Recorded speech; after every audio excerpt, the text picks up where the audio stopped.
Imagine living your life with calm in chaos, focus in pressure, and strength in moments that would break most people. Imagine facing problems not with panic, but with peace. Imagine being unshakable, not because life is easy, but because you are grounded. Now, tell me the truth. How often do you feel pulled in 1,000 directions? Stressed, distracted, reacting to everything, feeling like you're losing control of your own mind, your time, your energy. You're not alone.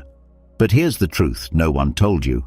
There's a way to live better, stronger, calmer, wiser. And one man figured it out almost 2,000 years ago. Marcus Aurelius, the Roman emperor who ruled an empire by day and ruled his own mind by night. He wrote not to impress others, but to control his thoughts, to stay humble, to stay focused, to stay free. And today, you're going to learn everything he discovered, not in fancy words, but in simple truths you can use right now to feel better, sleep deeper, and live with purpose. These aren't just quotes. This is a way of life, a map for the mind, a compass for the soul. And once you understand it, your life will never feel the same again. So before we begin, I want you to make a commitment to yourself, because once you master that, you master everything. Are you ready? Let's begin. You've stared at the ceiling at 2 a.m., haven't you? That quiet, hollow feeling that settles in your chest when everything slows down, except your thoughts. Worries stack on top of each other. One about tomorrow, another from last week, 100 about things that haven't even happened yet.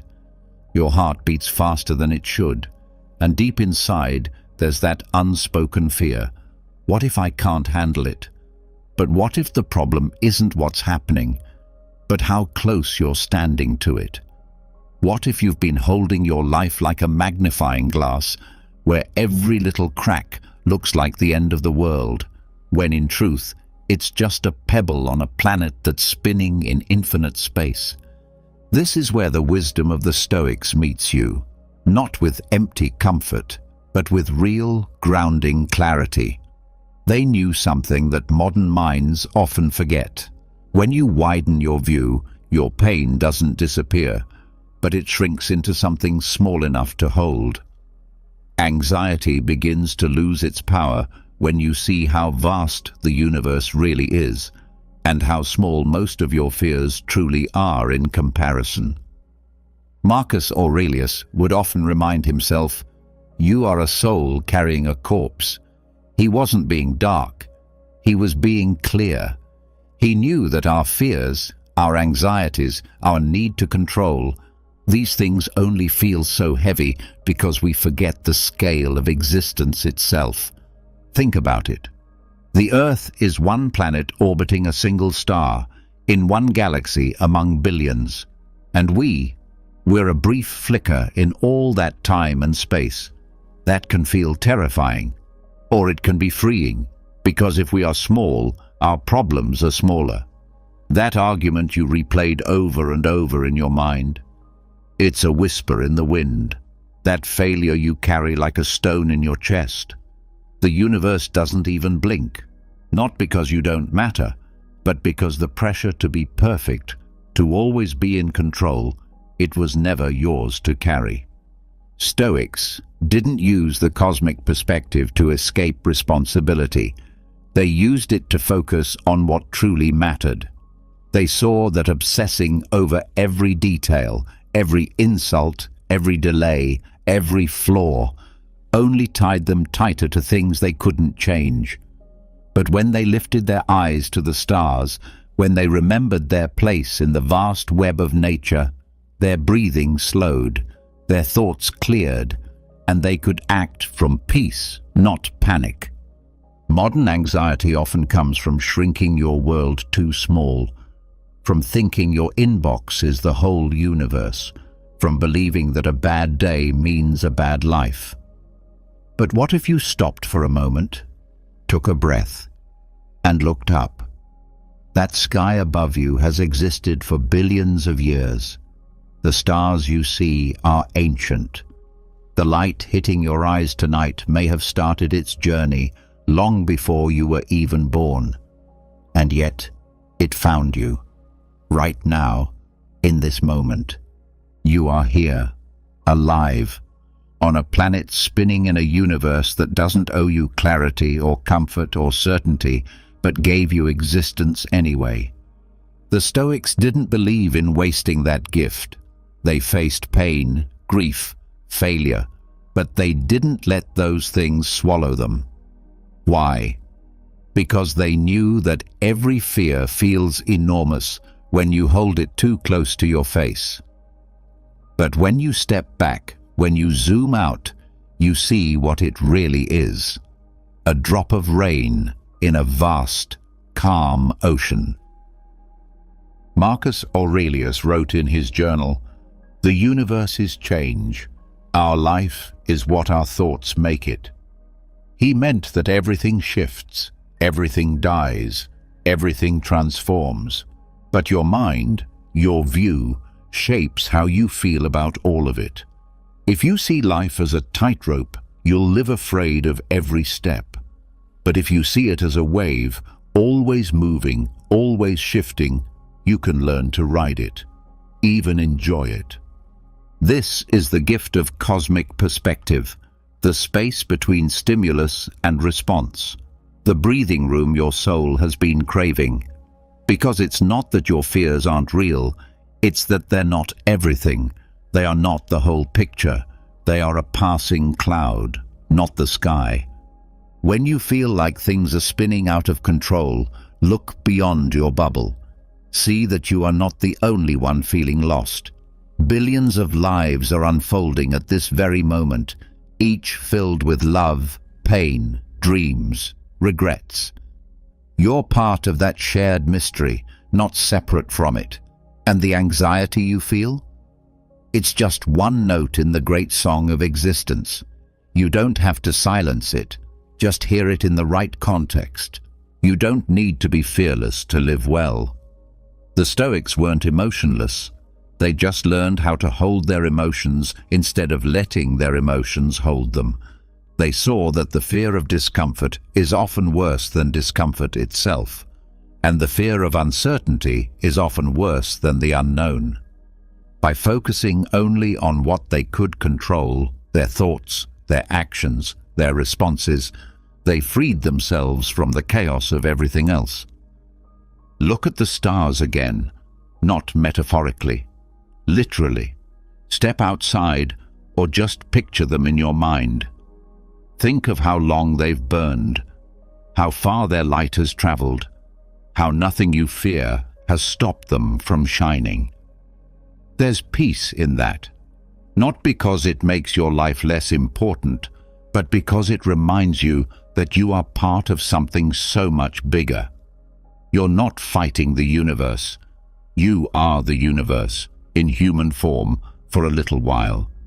When your thoughts start spinning, when your chest tightens and your breath feels short, ask yourself, will this matter in a year, in 10?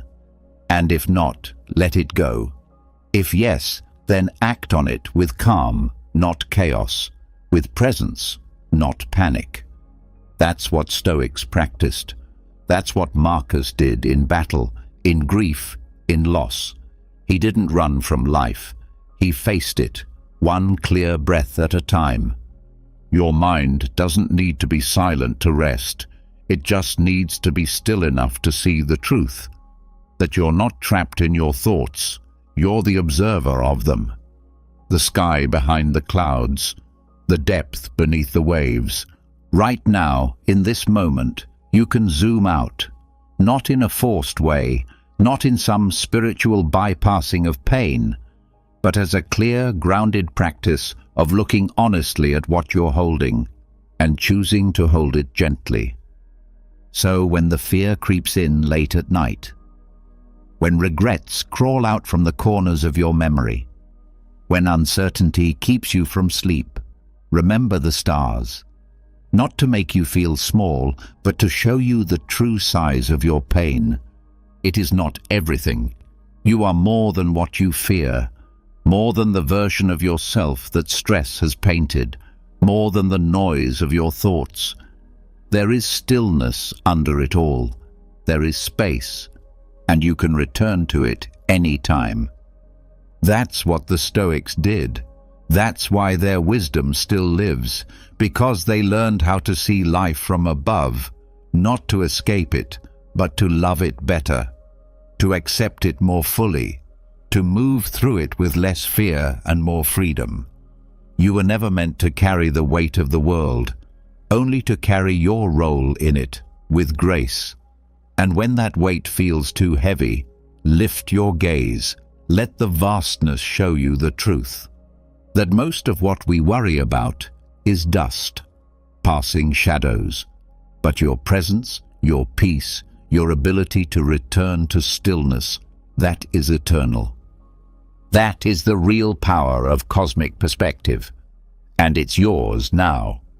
And so, as you begin to see your fears for what they really are, passing shadows in a much wider sky, you also realize something deeper. Fear doesn't always come from what's happening. Often it comes from what might happen. It comes from the what-ifs that show up right when the world goes quiet, when the lights go out and it's just you, your thoughts, and all the possible disasters your mind can create. This is where most people run. They try to distract themselves, scroll, binge, avoid. But the Stoics did the opposite. They leaned in. They sat with those fears, not to suffer, but to become free from suffering. Because when you face your fears with open eyes, something strange happens. They lose their power. The practice is called premeditatio malorum, the premeditation of evils. It sounds dark, but it's not. It's clarity, it's strength. And when done with awareness, especially at night, it becomes a powerful tool to calm the nervous system and prepare the mind for deep, restful sleep. Instead of trying to avoid worst-case scenarios, you go there, deliberately. You rehearse them in your mind, not to scare yourself, but to train yourself, to remind your body that you could handle it, that you've already walked through the fire in your thoughts, so you no longer have to fear the heat. You lie down in bed, and instead of pushing the fears away, you welcome them in, one by one, gently. You think, what if I lose everything? What if the deal doesn't go through? What if they never call back? But instead of spiraling, you walk through the outcomes step by step, slowly, rationally. You ask, and then what? If I lose my job, then what? I'll be hurt. I'll feel fear, but I'll find another way. I've done hard things before. If they leave, then what? My heart will ache. I'll grieve. But I won't stop existing. If I fail, then what? I'll learn. I'll start again. This kind of thinking rewires your brain. Because fear isn't just about outcomes, it's about being unprepared. When your mind feels like it has no plan, no structure, it reacts with panic. But when you calmly walk through those fears, you train your nervous system to respond with strength instead of shock. It's like mental armor, not the kind that blocks emotion, but the kind that gives you courage to feel it fully and keep going. The Stoics didn't believe in fantasy, they believed in preparation. Marcus Aurelius would start his days expecting people to be selfish, rude, dishonest, and because he expected it, he wasn't surprised. His peace wasn't broken because he didn't build it on false hopes. He built it on reality, on acceptance. At night, we have a chance to do the same. Not to expect disaster, but to rehearse resilience.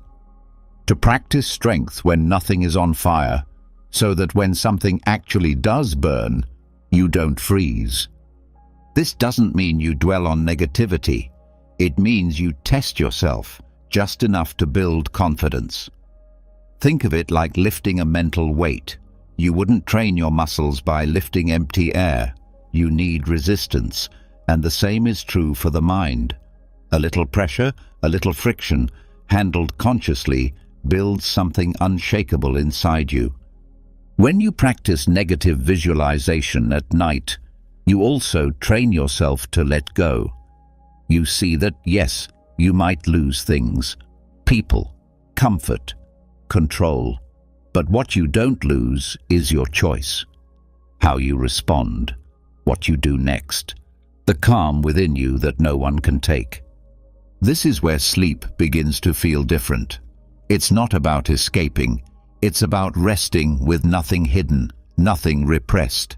You've already met the monsters in your mind. You shook their hands.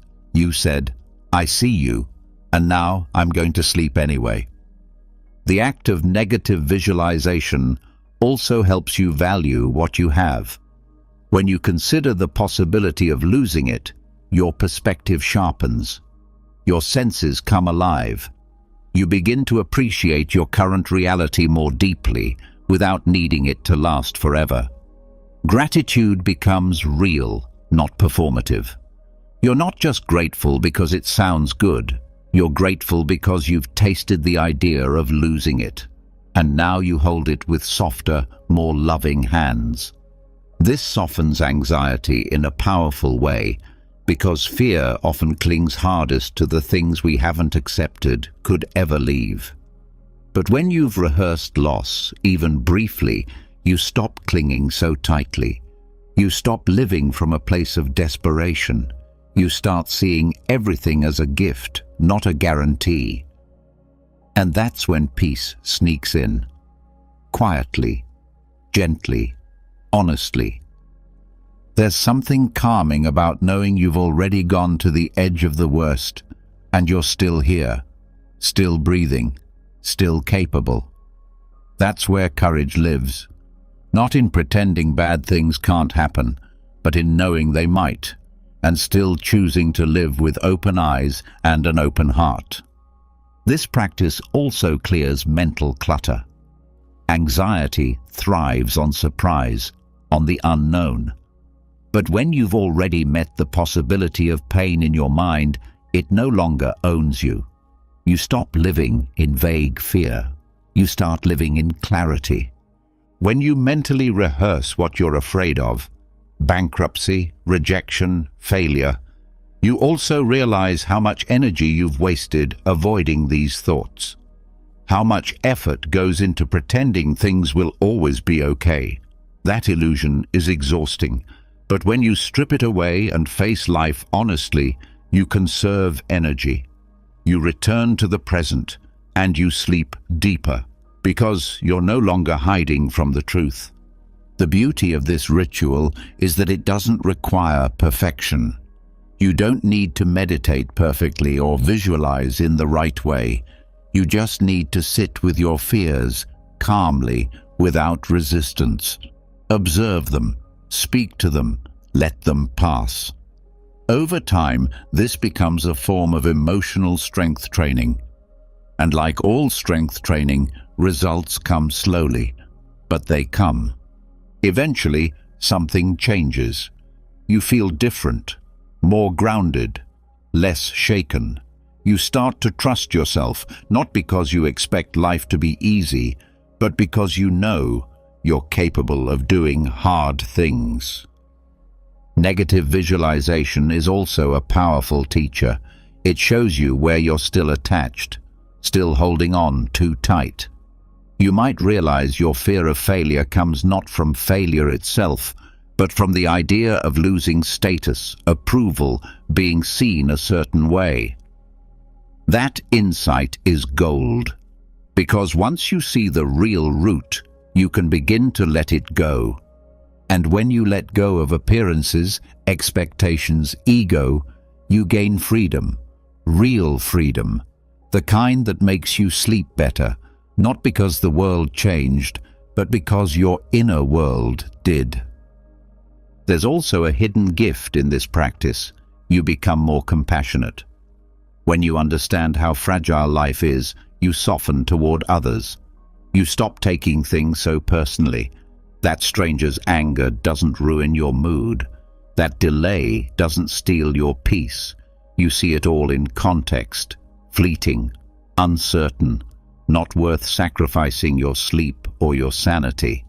This kind of perspective doesn't numb you. It sharpens your presence. You feel more, you care more, but you also cling less. That's the paradox. The less you fear loss, the more love you're able to give freely. The less you avoid discomfort, the more peace you begin to experience. Negative visualization isn't about living in dread. It's about living in depth. Not just reacting to the surface of things, but truly seeing the layers underneath. And once you train your mind this way, sleep becomes an act of surrender. Not avoidance, not collapse, but surrender.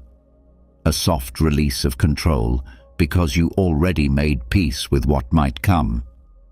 The Stoics understood that life is filled with uncertainty, but they refused to be ruled by it. They didn't wish for safety. They prepared for storms, and in doing so they became steady, not cold, not hard, but steady, anchored in something real. That's what this nighttime ritual offers you. A return to that anchor, a way to meet your deepest fears without flinching, a quiet strength that follows you into your dreams and stays with you when you wake up. And maybe that's what you've been searching for all along. Not the perfect answer, not guaranteed safety, but a calm, unshakable center in the middle of it all, where fear can visit but never stay, where sleep is no longer a battle, but a return to trust. You now understand what many never will. Peace isn't the absence of fear, it's the mastery of it. And the path to that mastery doesn't come through running, it comes through turning toward your fear, looking it in the eye and saying, I've already imagined the worst, and I am still here. Now, rest. You've already won the hardest battle, the one inside your own mind. And once you've rehearsed your fears, once you've walked through the darkness your mind tried to run from, you're left with something even deeper, something heavier, something we all carry but rarely speak about. It shows up in those quiet moments before sleep, in the tension in your chest, the unfinished conversations echoing in your head, the things you thought you had time for but didn't act on. Regret. But beneath that weight, there's one root truth pulling the strings, the fact that one day your time will run out. Death. The one truth that every human shares and the one most of us try to forget. But the Stoics didn't run from this truth. They leaned into it, not to live in fear, but to live without regret.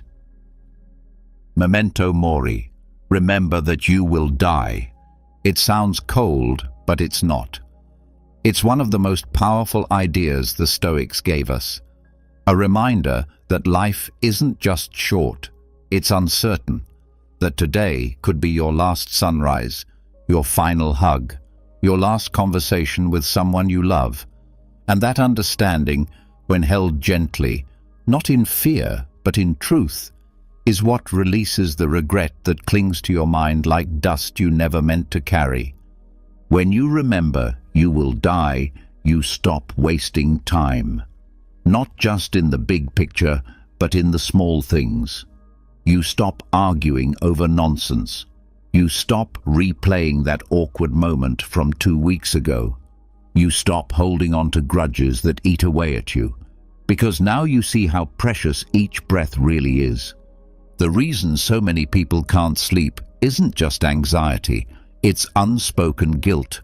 It's the call they didn't make, the apology they held back, the dream they buried under excuses. Death brings clarity. It strips away the noise. It makes you ask, if this were my last day, would I be proud of how I lived it? And if the answer is no, good. That's your cue to change, to forgive, to speak, to act. Not next week. Now. This doesn't mean rushing or panicking. It means living on purpose, doing things that matter, saying things that are true, showing up fully, not because you know how long you have, but because you don't. The Stoics viewed death not as a threat, but as a teacher. Every time you feel afraid of something, a failure, an opinion, a rejection, ask yourself, would this matter if I were gone tomorrow? That lens clears the fog. It reminds you what's real. Holding death in your awareness also gives you peace, because it makes everything less permanent. That mistake you made 5 years ago, gone. That embarrassment you keep replaying, it won't survive you. You begin to see how little of what tortures you today will still matter in the end. Most of it disappears with time. The only thing that stays is how well you lived while you had the chance. This is how you let go of regret. You stop expecting to have forever. You start seeing each moment as sacred, even the ordinary ones. Drinking water, folding laundry, sitting in silence. When you know your time is limited, even these small things become a kind of worship. You become present not because someone told you to meditate, but because you feel how short life really is. And that presence clears your mind. It softens your heart. It helps you sleep, not because everything is fixed, but because you've stopped pretending you have unlimited time to fix it. Regret is heavy because it's filled with, I should have. But when you live with death in mind, those should-haves turn into did. You speak more honestly.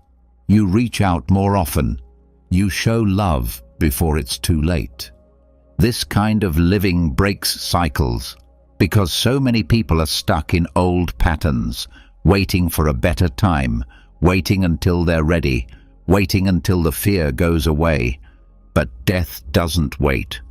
And that truth, accepted fully, is the most powerful motivator there is. You don't need to obsess over death. You don't need to fear it, but you do need to let it sharpen your awareness. The next time you start overthinking something meaningless, pause. Ask yourself, if this were my last night, is this how I want to feel? This question isn't morbid, it's freeing. It cuts through the endless stream of mental noise and brings you back to what really matters. Did I love well? Did I forgive quickly? Did I live bravely? When you start living this way, you release others too. You stop expecting people to be perfect. You stop holding them to standards you don't meet yourself. You stop pretending you have forever to fix broken relationships. You become more patient, more kind, more real. And here's what no one tells you. Death awareness also heals your relationship with yourself. Because when you know that one day you'll be gone, you stop being so hard on the person you are. You forgive yourself for being messy, for not having it all figured out. You realize that being alive, being conscious, being able to feel at all, that's the miracle. And when you see life this way, you start letting go of control. You stop trying to perfect every outcome. You release the need to get even, to win every argument, to prove your worth to people who were never watching. Because death shows you, none of that matters. What matters is how you feel when your head hits the pillow at night. Peace is not in fixing everything. It's in making peace with what can't be changed. This way of thinking isn't just for philosophers or monks. It's for you. It's for anyone who wants to sleep without the weight of unfinished things dragging their mind into the past. And you don't need to wait until you're old or sick to start. You can start tonight, right now. You can ask, what am I holding on to that I would let go of if I knew I had 1 week left? That grudge, that shame, that resentment. What conversation would I finally have? What part of myself would I stop hiding? Who would I say I love you to without waiting for the perfect moment? And then do that. Not as a dramatic gesture, but as a way of living honestly. Memento mori is not a warning, it's a mirror. It shows you how precious your breath is. It puts time back into your hands by reminding you how quickly it slips away. You don't need to panic to live this way. You just need to care, to pay attention, to realize that every second spent in regret is a second you're not using to live. You're not here to be perfect. You're here to be present. That's what the Stoics understood. They didn't chase happiness. They chased clarity, because they knew that when you see life as a limited gift, joy grows naturally from that. This is why contemplating death brings peace, not fear, because it brings your mind back to truth, and truth is always lighter than illusion. Truth says, you won't be here forever, so don't waste today trying to be someone you're not. Don't carry guilt that's already served its purpose. Don't let pride keep you from saying the thing you know you need to say. And when you lie in bed tonight, instead of numbing your thoughts or chasing sleep, breathe. Bring to mind the reality that you are here, that you made it through the day, that you still have time to become more of who you are, and if there's anything unfinished, decide to change it tomorrow, but without guilt, without shame, only with intention, because memento mori isn't about dying. It's about living more deeply. It's about walking through life with eyes wide open, knowing that you don't control when it ends, but you do control how fully you show up while you're here. Let that thought be your comfort. Let it hold you gently. Let it sweep away the noise in your head and remind you that peace isn't something far away. It's right here, in your breath, in your awareness, in your choice to let go of what doesn't matter and give your heart fully to what does. Sleep now, not because everything is perfect, but because you've remembered what's real. And real things don't need to last forever to be worth everything. And once you've sat face to face with mortality, once you've let the final truth clear the noise, something else starts to come into focus. What you want, not in a surface way, but deep down.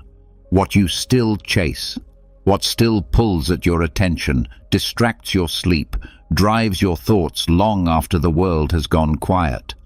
That quiet craving, the unfinished wanting, the itch for more.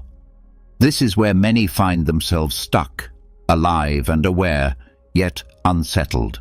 Not because anything is wrong, but because desire is still whispering, subtle, persistent, and disguised as ambition, progress, even love. And that's where peace slips away again, just when it was in reach. Desire itself isn't the enemy. Wanting isn't wrong. But unexamined desire, the kind that owns you, that keeps your mind spinning through the night, that's where suffering begins. Epictetus warned of this. He taught that freedom doesn't come from getting what you want. It comes from learning not to need what you don't.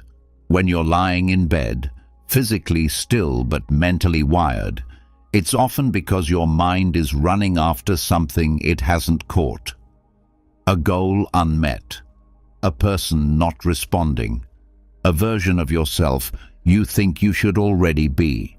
The chase doesn't stop just because your body has, it continues, and sleep becomes a negotiation between your present reality and a mind still obsessed with what's missing. This is the pain of craving. It doesn't only apply to material things. It shows up in needing to be liked, needing to prove yourself, needing certainty in situations you can't control. It's the voice that says, just one more thing, just one more step, just a little more time. And suddenly, rest is no longer possible, because your value, your peace, has become a moving target. The Stoics saw this clearly. Epictetus said, "Freedom is not achieved by satisfying desire, but by eliminating it. Not by denying joy, but by understanding that every craving attaches you to something outside of yourself, something you cannot fully command. And every attachment comes with a cost. The more tightly you grip it, the more your peace slips through your fingers. Think of desire like tension in a rope. The more you pull, the more resistance you create. Eventually, you don't even remember why you started pulling in the first place. You just feel the strain. You can't relax. You can't breathe. And when that tension follows you into bed, it takes your rest hostage. So how do you loosen the grip without becoming cold or passive? It starts with seeing clearly. Most desires that keep us restless aren't truly ours. They've been shaped by noise, by culture, by comparison, by a lifetime of messages saying we're not enough until we have more. More money, more praise, more attention, more milestones. But the truth is, your worth isn't waiting at the end of those goals. It's here, now, not earned, but present. When you remind yourself of this before sleep, your body starts to relax. Your nervous system starts to slow, because it no longer feels the need to chase a moving target. You are no longer negotiating your value with some imagined finish line. You simply are, and that is enough. One of the most powerful things Epictetus taught was to focus only on what is up to us, not halfway, not sometimes, fully. He asked, "Is this thing within my control?" And if the answer was no, he let it go, not because he didn't care, but because he cared deeply about protecting his peace. This discipline of desire is not repression, it's redirection. It's not about pretending you don't want things.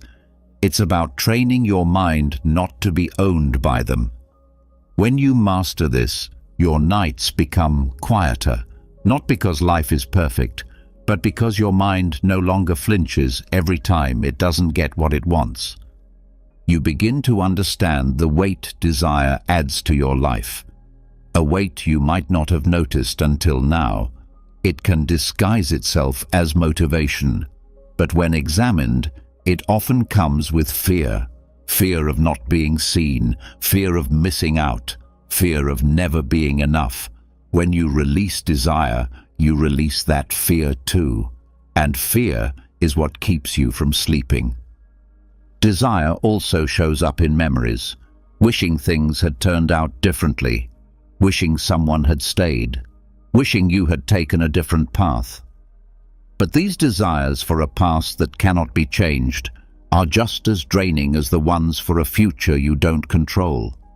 When you recognize this, you give yourself permission to close the loop, to say, what's done is done.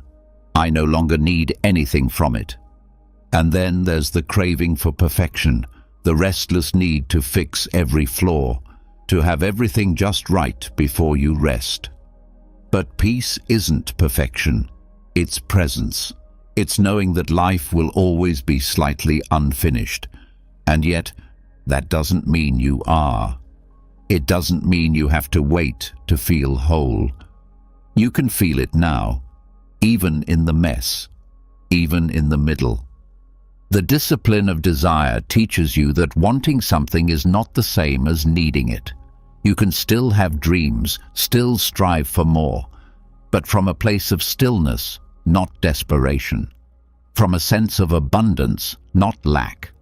This shift is subtle, but it changes everything, because now your peace is no longer tied to outcome, and your sleep is no longer delayed by what you haven't yet achieved. This is also why letting go of craving isn't defeat. It's freedom. It allows you to live more lightly, to move through your day without dragging invisible chains, to feel contentment, not because everything is perfect, but because you've stopped expecting it to be. Desire narrows your focus. It makes you obsess over one thing, one outcome, one version of success. But when you release it, your awareness expands. You start to notice beauty in small things, a quiet moment, a breath, a connection that doesn't need to be impressive to be meaningful. And that softness, that widening of the lens, is what opens the door to rest. Some nights your craving will feel strong. It will disguise itself as urgency, as unfinished business. That's when you return to the question, is this within my control right now? If not, let it go for now. Not forever, just for tonight. Let your bed be a sacred space where your peace is not up for negotiation. There's a deep kind of discipline in that, a quiet power, the kind that doesn't come from force, but from clarity, from remembering that you don't have to chase everything you think you need, that sometimes stillness is the boldest action you can take. And in that stillness, you begin to heal your relationship with wanting itself. You no longer see desire as the enemy, but as a signal, a teacher, a message pointing you back inward. What do I think this thing will give me? And is it possible I already have that within me? Often you'll find that what you're really chasing is peace, love, approval, safety. But those are inner states. And when you stop outsourcing them to the outside world, you begin to feel something new. Not a high, not a spike of pleasure, but a calm, a gentle knowing that you are already enough, and nothing you gain or lose will change that. From this place, sleep becomes natural. You are no longer mentally reaching, no longer stretching toward things just out of reach. You are here, rooted, present. And when thoughts of craving arise, you meet them with understanding, not with resistance. You say, I see you, but I no longer need you to feel whole. The discipline of desire also deepens your relationships. You no longer use people to fill gaps. You stop needing them to behave a certain way so you can feel okay. You begin to love with fewer conditions, fewer expectations, and this love, free from needing, is often the most powerful kind.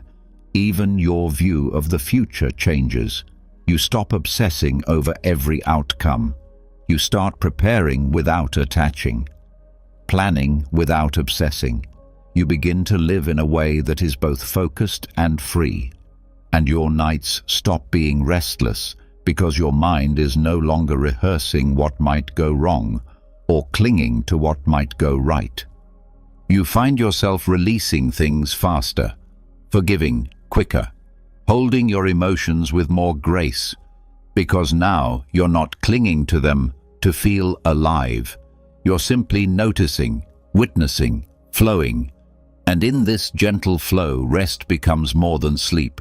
It becomes your natural state. This is what Epictetus was pointing toward. Not a life without joy, but a life without chains. A life where sleep is no longer stolen by a mind caught in loops of wanting. Where you can close your eyes, not out of exhaustion, but out of peace. And if one night the cravings return, and they will, you meet them not with shame, but with awareness. You say, I don't need to fight you. I just need to return to what's real, to what's mine, to what cannot be taken away. That is the discipline of desire. A slow, steady return to enough. A quiet revolution inside your own heart. and a freedom that lets you rest, not because you got everything you wanted, but because you finally understood you don't need to. And once you've loosened your grip on craving, once you've seen clearly that you are not defined by what you want or what you lack, something opens up in you, a kind of quiet space where strength can grow. A strength that isn't loud or flashy, but steady. Still, there's something else worth understanding. Because letting go of desire doesn't mean staying soft or sheltered. Peace isn't just about detachment. It's also about preparation, about being ready, not in fear, but with calm. The Stoics understood that life will bring pain, failure, loss, and discomfort, whether we ask for it or not. But here's the secret. They didn't wait for those moments to toughen them. They chose to train themselves while things were still calm. They stepped into discomfort on purpose, not because they enjoyed pain, but because they knew something most people never learn. If you meet difficulty by choice, you don't fear it when it comes by surprise. Voluntary discomfort is the act of placing yourself into slight unease, not recklessly, but wisely. It's sleeping without a pillow once in a while, walking instead of driving when it's inconvenient, eating less than you want just to remind yourself you don't need excess to survive. These choices might seem small, even pointless, but their power runs deep. Each time you take on discomfort willingly, you teach your body that not having doesn't mean suffering, that lacking isn't the same as being broken, that you are capable of more than comfort would have you believe. You begin to feel less fragile. You stop seeing challenge as a threat, and instead recognize it as an opportunity to test what you're really made of. This is how resilience is built. Not in theory, not in talk, but in quiet, consistent practice. In saying no to ease just long enough to strengthen your mind. This doesn't mean you become cold. It means you become clear.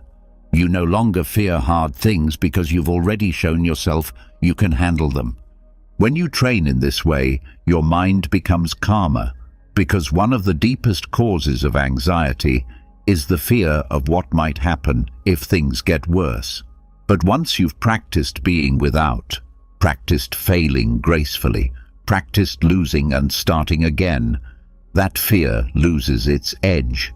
It turns into something you can face, not something that controls you.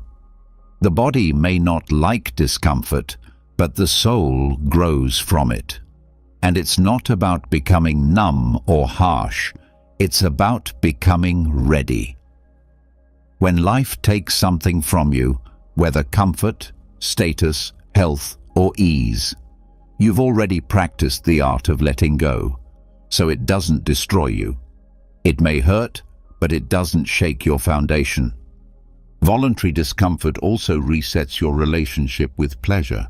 You stop needing comfort every hour to feel okay. You begin to see how easily modern life trains people to avoid every form of difficulty. But with that avoidance comes weakness. When we never let ourselves be tested, we forget how strong we truly are. Even a cold shower, skipped meal, or tech-free day can become powerful reminders. Reminders that comfort is not your master, that you can be uncomfortable and still be calm, still be kind, still be at peace. The more you do this, the more your identity shifts, from someone who fears difficulty to someone who welcomes it as part of life. When you meet discomfort on your own terms, it no longer surprises you. That's the heart of this practice. To live without the constant fear of losing comfort. To know that your peace isn't tied to soft pillows or perfect days. It's inside you. And you know that because you've seen it survive even in discomfort. This also changes the way you see others. You stop judging people for how polished they look, or how easy their life seems. You begin to value depth, resilience, grit, not the kind that boasts, but the kind that quietly endures, because you now know what it takes to remain steady when things are hard. You've lived it, even if only in small ways, and those small ways matter. Great strength doesn't come from dramatic moments. It comes from daily choices, from willingly walking the harder path, not because you have to, but because you know it builds something real, something lasting. Voluntary discomfort also teaches gratitude in a way that nothing else can. When you've gone without comfort, luxury, ease, you start to see everyday blessings as what they are: gifts. A warm bed becomes something to cherish. A meal, a conversation, a walk in the sun. These aren't background noise anymore. They're miracles. Because now you're not entitled. You're awake. And that awareness makes life feel fuller, even in its simplicity. This discipline even helps with emotional pain. When you choose discomfort, you're also practicing emotional exposure. You might sit with the feeling of rejection, loneliness, or disappointment without rushing to fix it. You learn to be with your emotions without running from them. And in doing so, you stop being afraid of your inner life. You become a friend to your own experience. And here's something unexpected. When you embrace discomfort voluntarily, you often become more gentle, not more hardened. Because strength isn't about becoming cruel, it's about becoming unbreakable and compassionate. You stop needing to protect yourself from every hard thing. You've proven you can feel pain and not be destroyed by it. You start to look at challenge and say, "I've trained for this." And that mindset carries over to everything: work, relationships, loss, growth.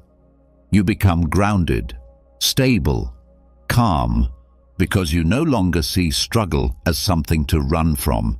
You've made peace with it.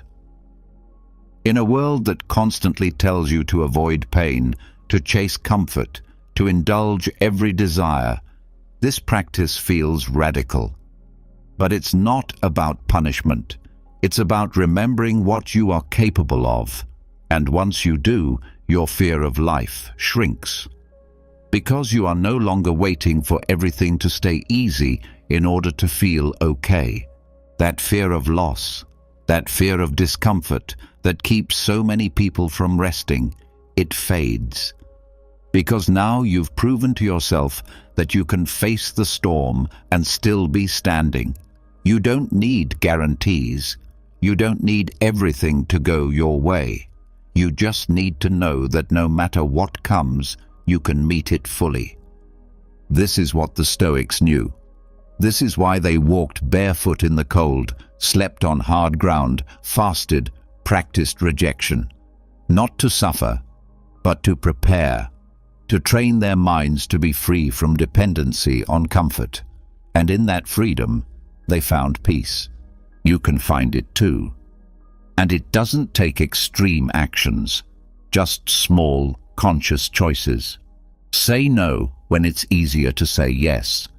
Step into silence when noise is more comforting. Do without, just long enough to remember that you can. And when you lie down at night, you'll feel it. That quiet strength humming beneath the surface. That peace that doesn't need the world to be perfect to feel steady. The comfort that comes not from avoiding hardship, but from having already met it and survived. This kind of rest is different. It's not shallow, it's deep, it's earned. Because now you don't sleep to escape. You sleep to restore, to continue walking through life with clarity, not fear, with presence, not distraction. And when discomfort inevitably returns, when life takes something from you or asks more than you expected, you won't collapse. You'll stand, because you've practiced standing. That's the gift of this practice. Not just the absence of fear, but the presence of confidence. Not loud, but lasting. And in that space, even on the hardest days, sleep comes. Because your mind knows you are ready. And after you've met discomfort willingly, after you've tasted the strength that comes from choosing challenge over ease, something else becomes possible: clarity. That clarity isn't just found in struggle, it's found in reflection. Because even the strongest mind can become clouded. Even the most disciplined person can carry invisible weight into the night. Thoughts left unresolved, feelings not yet understood. And when those are ignored, they don't disappear. They linger. They press on your chest as you try to fall asleep. That's why the Stoics turned inward before bed, not to overthink, but to understand. Seneca had a habit that kept his mind clean, not just organized, but light. Every night before sleep, he would sit with himself and ask honest questions. What did I do well today? Where did I fall short? Did I say something I regret? Did I let emotion take the lead? Did I act according to my values? It wasn't self-punishment. It was maintenance, a kind of soul hygiene, and it's just as useful now as it was 2,000 years ago. The point of a nightly self-audit is not to obsess or ruminate, it's to clear. To gently examine the day you just lived, not with shame, but with sincerity. The purpose is not perfection, it's alignment. You look at where you drifted from who you want to be, not because you failed, but because you care enough to come back to yourself. Each day, no matter how still we try to be, we collect noise, opinions we didn't ask for, reactions we wish we handled differently, moments where fear won. And if we don't review those gently and honestly, they pile up. They become mental weight, emotional clutter. The kind that doesn't just affect your mood, but your sleep. The act of reviewing your day creates closure. And closure doesn't require grand conclusions. It only needs your attention. When you sit down, even for 5 minutes, and walk through the past 24 hours, you give your mind a signal. Nothing is being ignored. And the mind that feels seen, heard, understood, that mind rests easier. This practice also builds self-trust, because every night you get a chance to return to yourself, to listen to how you showed up in the world, to adjust, not to judge, but to realign. Over time, this leads to a stronger inner compass. You stop reacting blindly and start choosing how you move through your life. Your actions start matching your values more often, and when that happens, you sleep with fewer regrets. Seneca spoke of the peace that comes from knowing you've examined your day, that nothing was left hiding in the corners, that even your mistakes have been faced with honesty. There's a quiet power in that, not the power of performance, but the power of presence. Because it's not the day that keeps most people up, it's the parts they didn't process. The words left unsaid, the moments they avoided thinking about. This reflection doesn't need to be written, but writing helps. When you put pen to paper, your thoughts take shape. You see the patterns more clearly. You catch the moments where you rushed, where you lost patience, where ego took over. And more importantly, you begin to understand why. You don't just observe your day, you learn from it. And learning softens guilt. It turns mistakes into stepping stones, which is why the more you reflect, the less shame you carry. Even your emotions benefit from this nightly practice. When you take time to feel, name, and understand them, they stop screaming for your attention at night. They settle. You begin to see that most emotional turmoil doesn't come from the feelings themselves, but from being ignored.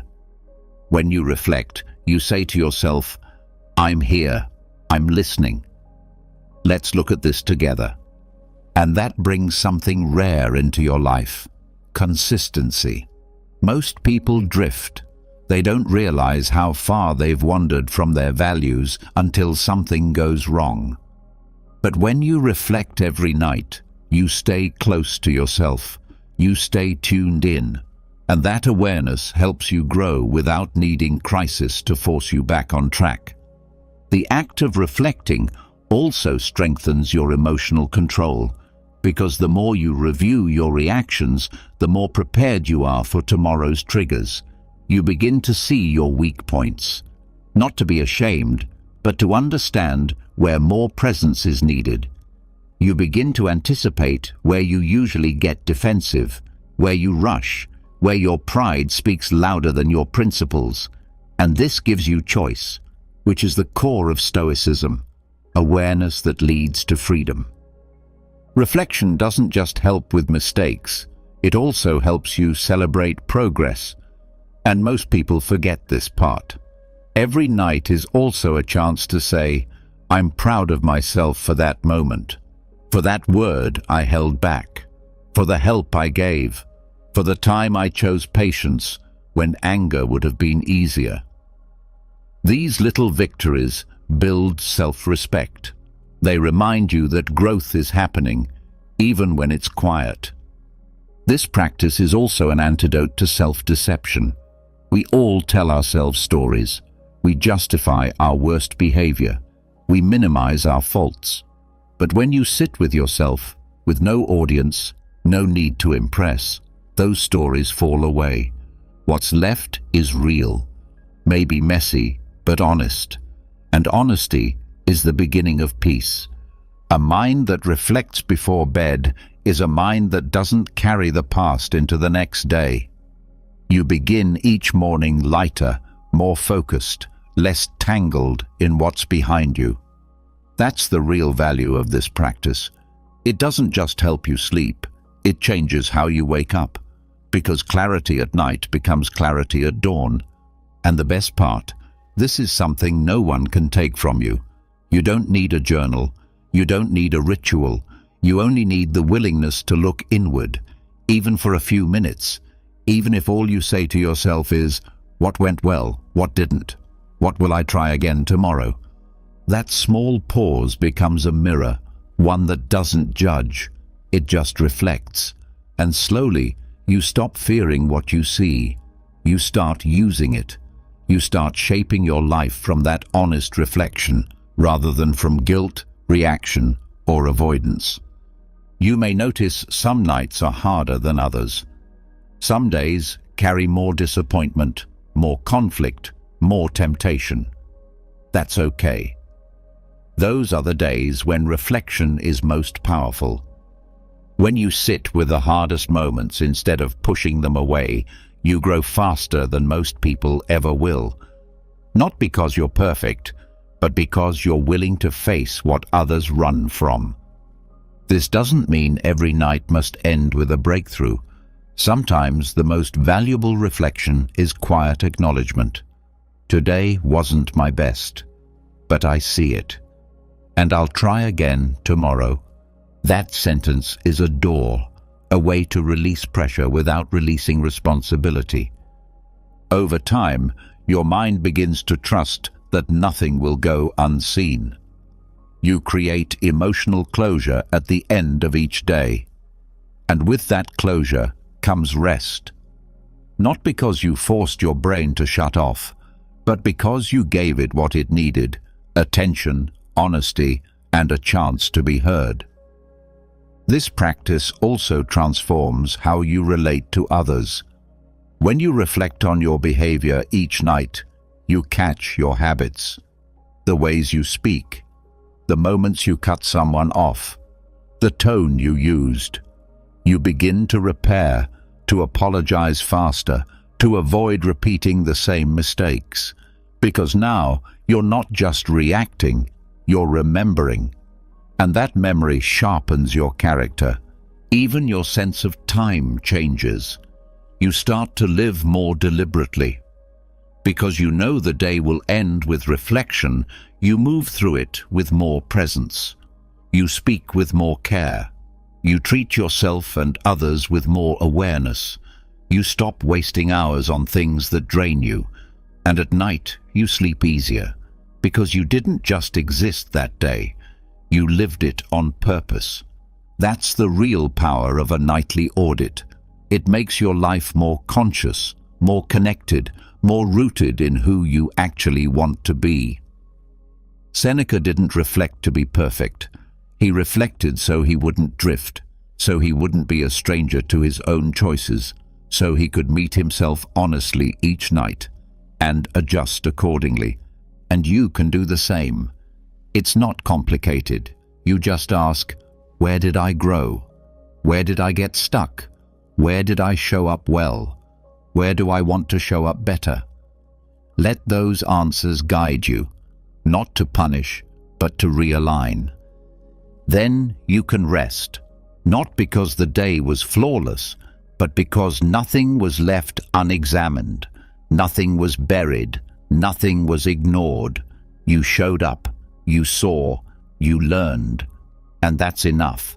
That kind of rest is the deepest kind, because it's earned through presence, through truth, through the courage to meet your own life, night after night, with open eyes and a willing heart.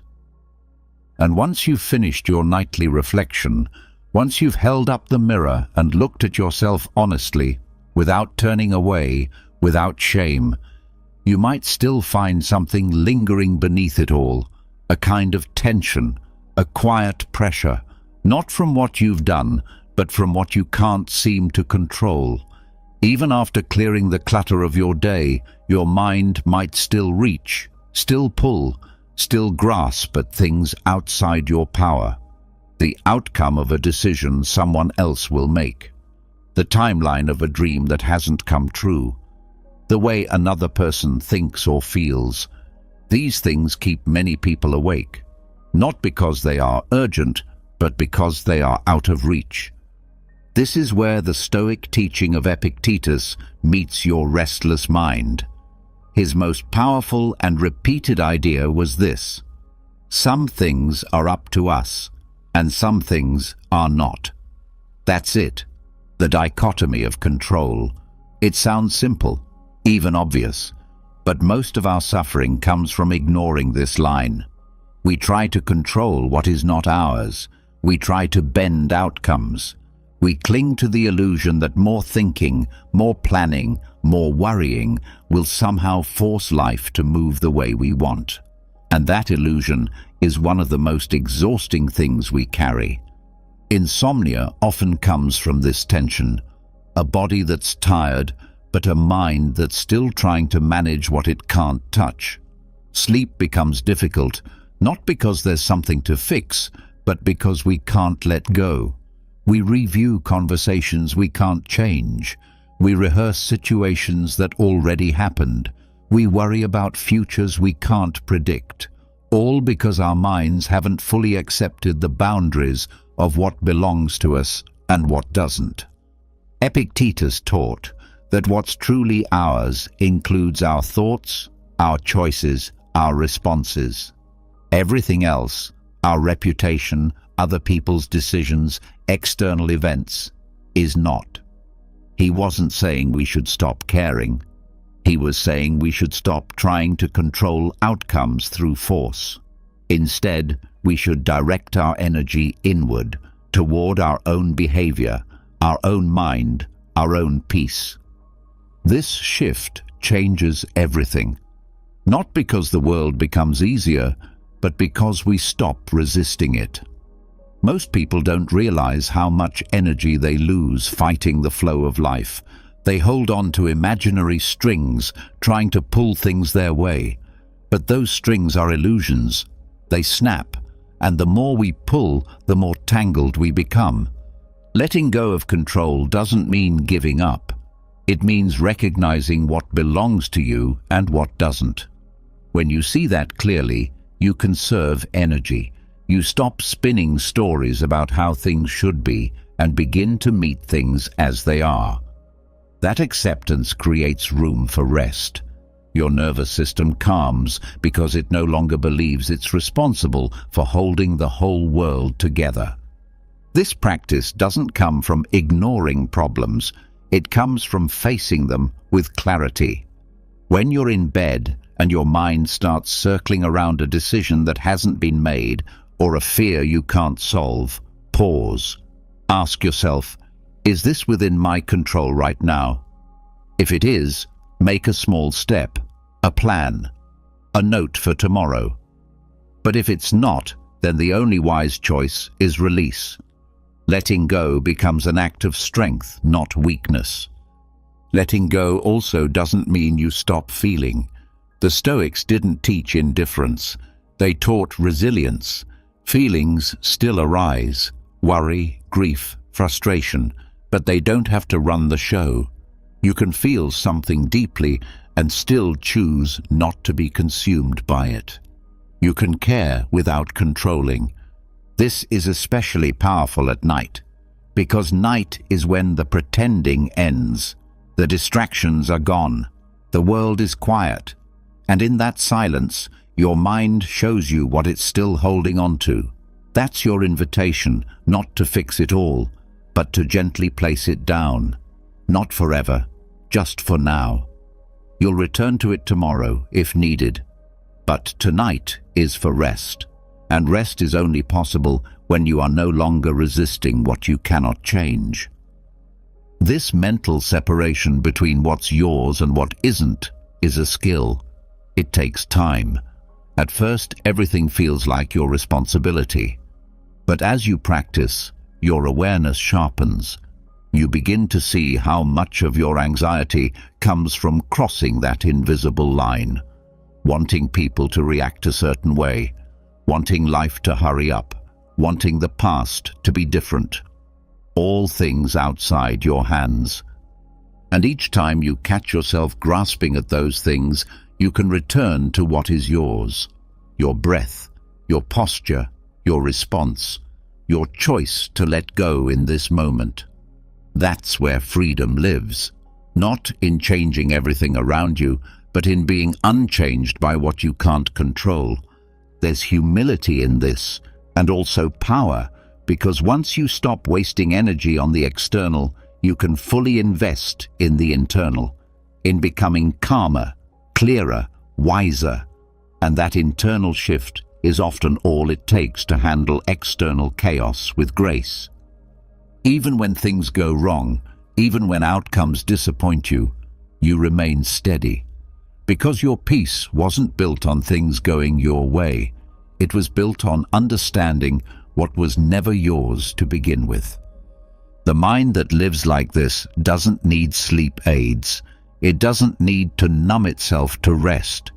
It only needs a clear boundary, a conscious moment of saying, this I will act on, that I will release. And when that becomes a habit, sleep comes more easily. Not because your life is perfect, but because your mind is at peace with imperfection. This practice also helps you respond better during the day. You stop being reactive. You stop trying to fix people. You stop needing everyone to agree with you, because you now know the limit of your influence. And in that knowing, there's peace.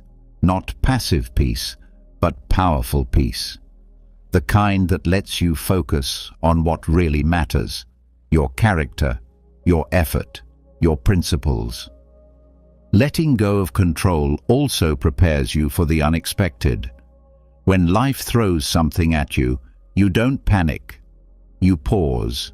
You ask, what can I influence here? And then you act, not with desperation, but with clarity. And when you've done all that's within your power, you stop. You let go again and rest. There's a rhythm in this way of living, a back and forth between action and surrender, between effort and rest. It's not about being detached. It's about being responsible only for what is yours and refusing to be weighed down by what is not. This is why Epictetus said that happiness begins with knowing what depends on us and what does not. Because until you know that, you'll keep trying to manage everything. And in trying to manage everything, you'll manage nothing well. You'll stay up late, thinking about things that won't change, because thinking isn't the tool they need. Sometimes the right action is stillness. Sometimes the best response is no response. That wisdom only comes when the mind is trained to see the line between its role and reality. The more you live like this, the more natural it becomes. You stop needing to be in control to feel safe.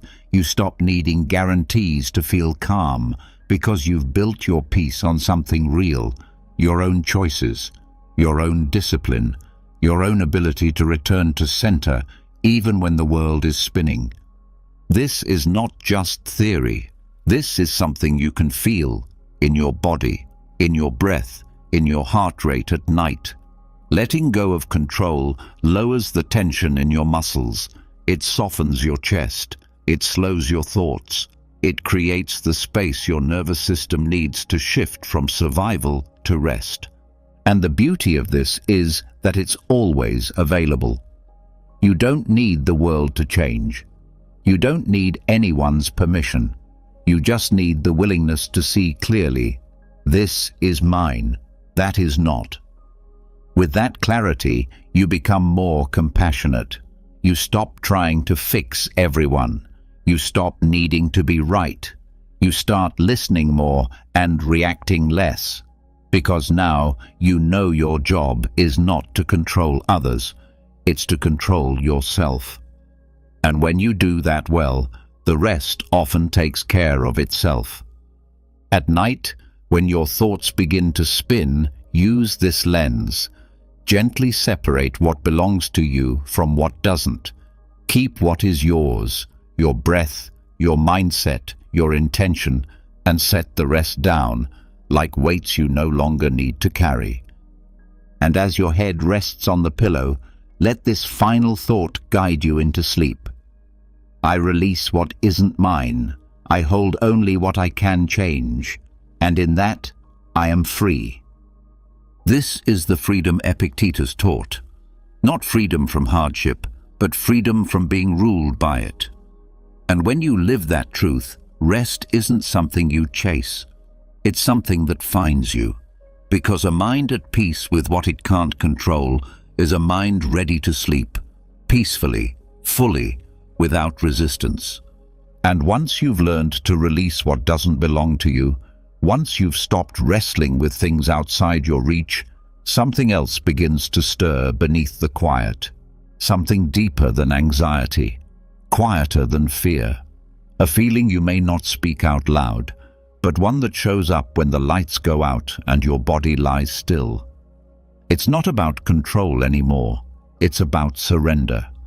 That hard-to-name discomfort we often carry into sleep isn't always from the day we lived, but from the truth we try not to face. The end. The final silence. The unknown we all share but rarely approach with calm. Sleep, when viewed without distraction, carries a strong resemblance to death, the stillness, the letting go, the full release of awareness, identity, and will. And for many, that's why it's so hard. Because sleep is not just rest. It's a small rehearsal for what we cannot escape. And if death brings dread, sleep brings resistance. The fear of not waking up, of vanishing into silence, of stepping into something we don't understand. The Stoics didn't run from this comparison. They walked toward it.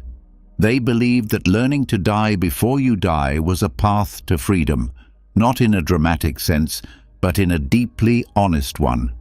Accepting death wasn't about obsession. It was about clarity. When you see it clearly, you stop fearing it. And when you stop fearing death, you begin to sleep without resistance. Not because the unknown is solved, but because you are no longer fighting it.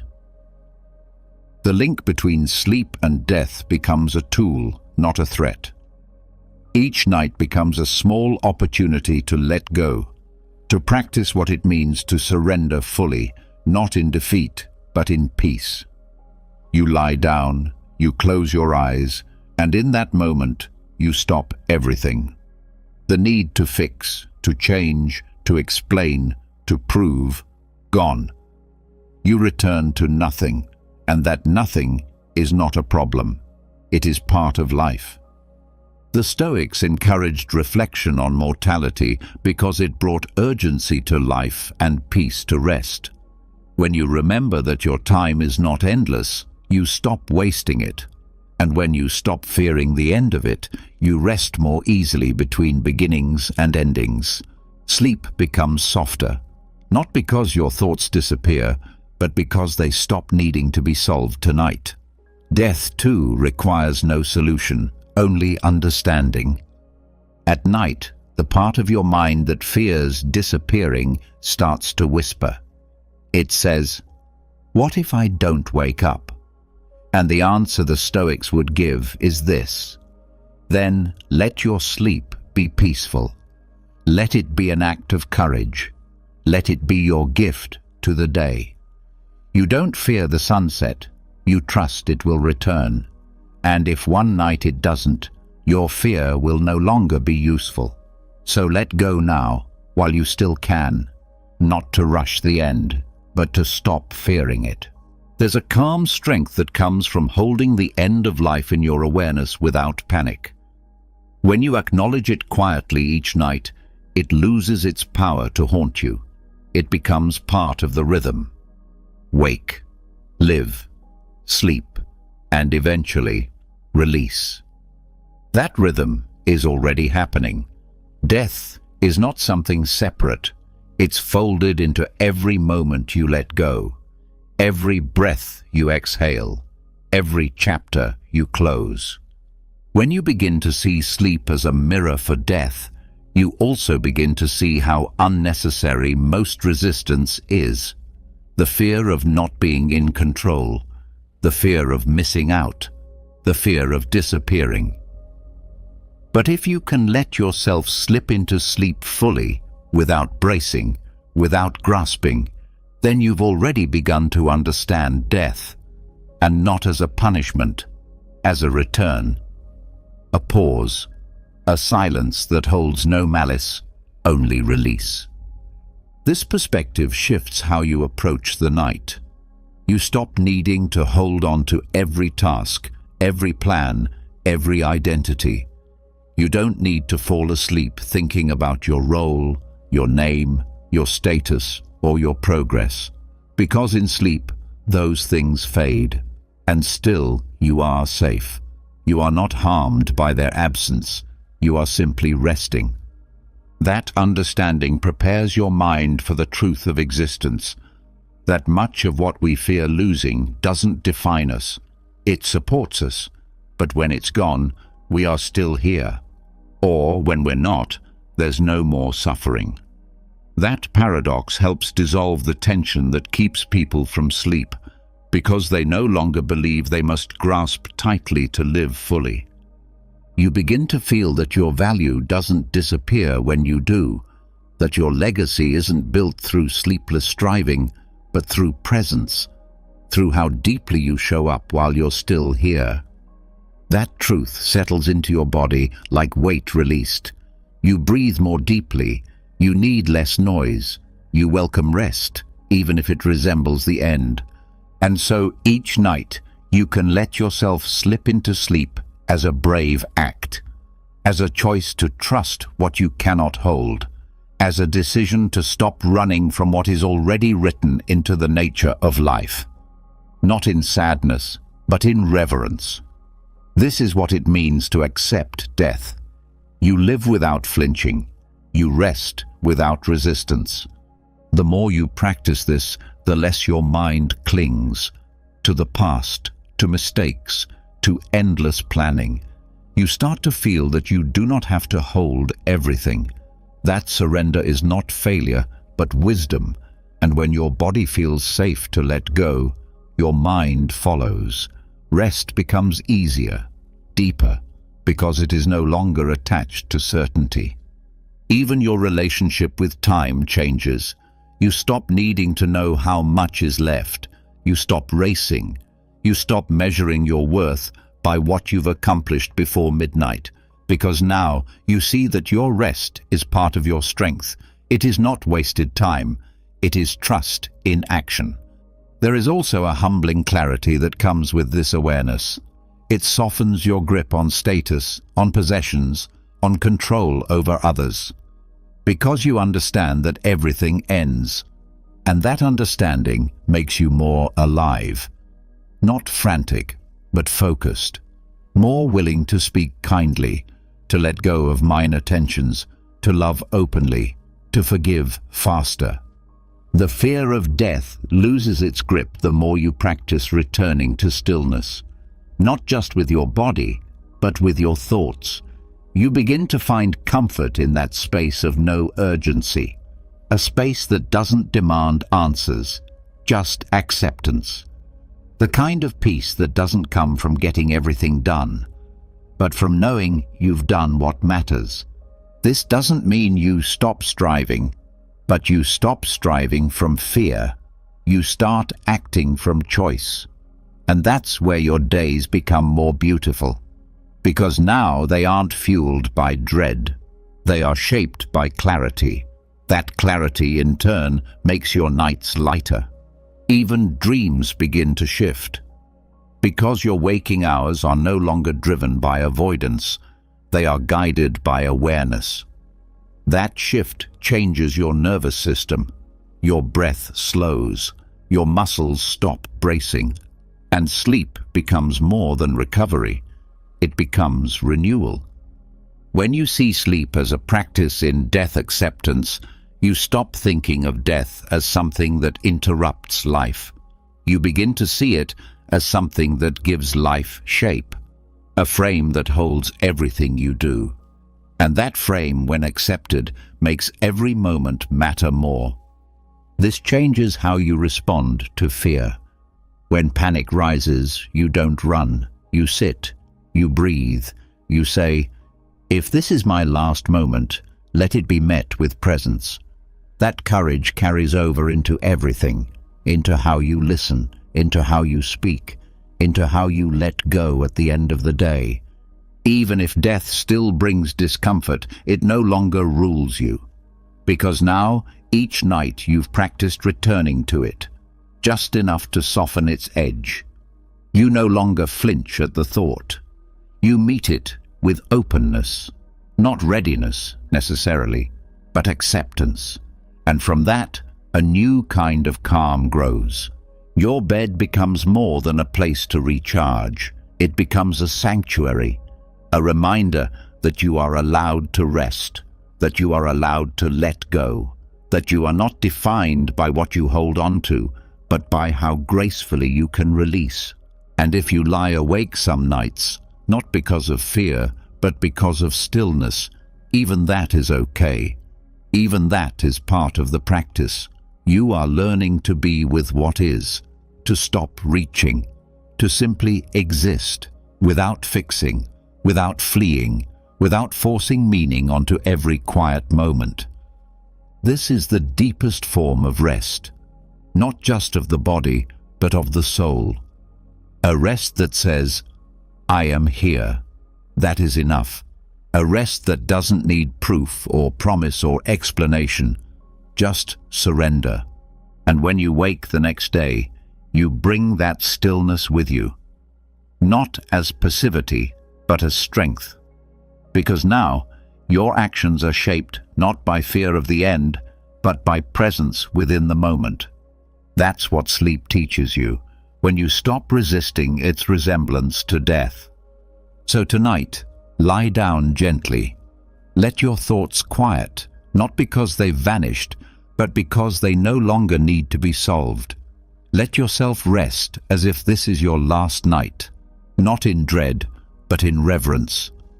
Let go, fully, because that's where real peace lives. in the space between clinging and control, in the brave, silent act of surrender, in the willingness to stop chasing and simply fall into stillness, into rest, into life as it is. And after surrendering to sleep as a mirror of life's final silence, after learning how to rest without fear of the end, you come face to face with something essential: the need for protection, not physical, but internal. A place inside yourself untouched by noise, chaos, or judgment. Because even when you accept death, even when you stop chasing what isn't yours to hold, the world still presses in. People still hurt you. Stress still arrives. Noise still finds its way through the cracks. To withstand it, you need a shelter that moves with you, one no one can enter unless you let them. Marcus Aurelius called this the inner citadel. It isn't built with stone. It's built with attention, with discipline, with the slow, intentional shaping of your mind. The citadel is the part of you that remains whole when everything else feels broken. It's where you go when the world gets loud, where you return to when you're lost in other people's expectations, opinions, or mistakes. It's the space you create for yourself that no outside force can ruin. For Marcus, the citadel wasn't fantasy. It was necessity. He led an empire in crisis, faced loss, war, betrayal, illness, and disappointment. Yet his writings reflect a calm few people ever touch. Because he wasn't relying on the world for peace, he carried it inside, and he strengthened it daily. This is where modern life often leads us astray. We build our safety externally, on money, comfort, reputation, approval. But when those things shake, so do we. The Stoics knew that real peace isn't built outside of you. It's built inward. It has nothing to do with what happens, and everything to do with how you meet what happens. The citadel is not denial. It doesn't ignore pain. It welcomes it, studies it, responds with clarity. The reason it's impenetrable is not because it blocks emotion, but because it holds emotion with intelligence. It doesn't collapse. It doesn't depend on the mood of others. It doesn't need certainty to remain whole. To begin building your own, you start by observing. How quickly do you react to the opinions of others? How often do you lose yourself trying to keep the peace or prove your worth? Each time you leave yourself behind to meet expectations, you weaken your foundation. But each time you return, through breath, through silence, through reflection, you lay another stone in that inner wall. You protect this space not by isolation, but by boundaries. You decide what gets in, which thoughts are worth your energy, which criticisms carry truth, and which are projections. You begin to discern, and that discernment becomes your defense. Your citadel grows stronger the more you respond, not react. Reaction is automatic. It gives your power away. Response is deliberate. It says, I choose how I move, regardless of how the world pushes me. That choice builds integrity, and integrity builds safety. Not the safety of comfort, but the safety of self-respect. The fortress of the mind is quiet. It doesn't need to explain itself. It doesn't need to win arguments or seek validation. It knows that peace is not granted by others. It's claimed within, and that knowing changes how you experience everything. Traffic doesn't rattle you. Criticism doesn't cut as deep. Rejection stings, but doesn't define you, because you no longer live on the surface of things. This space is also where you reconnect with what matters. It's where you return when distractions wear you down. You step back and ask, who am I beneath the noise? What do I value when no one's watching? These answers don't always come quickly, but they become clearer the longer you stay inside your citadel. This is also where you learn to separate yourself from your thoughts. The mind will still chatter, still judge, still fear. But in the citadel, you become the observer, not the prisoner. You notice without merging. You watch your own mind like clouds passing in a sky that stays calm underneath. This ability to observe creates space, and in that space, peace can grow, because now you're not swept away by every feeling. You're not arguing with reality. You're rooted in something deeper. That root keeps you still, even when the storm hits. The citadel doesn't remove discomfort. It teaches you how to carry it, without breaking, without hardening. It allows you to meet difficulty with dignity, to feel pain and still act with clarity. That's why it's called a fortress. Not because it keeps life out, but because it keeps you centered when life floods in. This also makes you harder to manipulate. When you know who you are, you stop changing to fit other people's ideas. You listen, but you don't twist yourself into shapes that don't belong to you. You stop performing, stop pretending. And in that authenticity, there is strength, the kind no one else can give or take.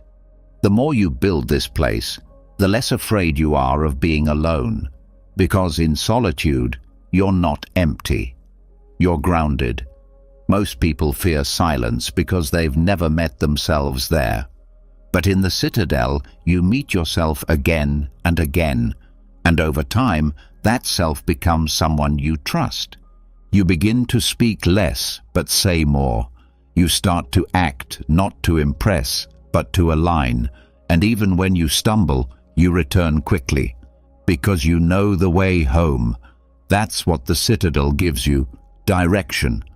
A place to come back to when everything else asks you to leave yourself behind. Marcus Aurelius wrote that the soul becomes dyed with the color of its thoughts.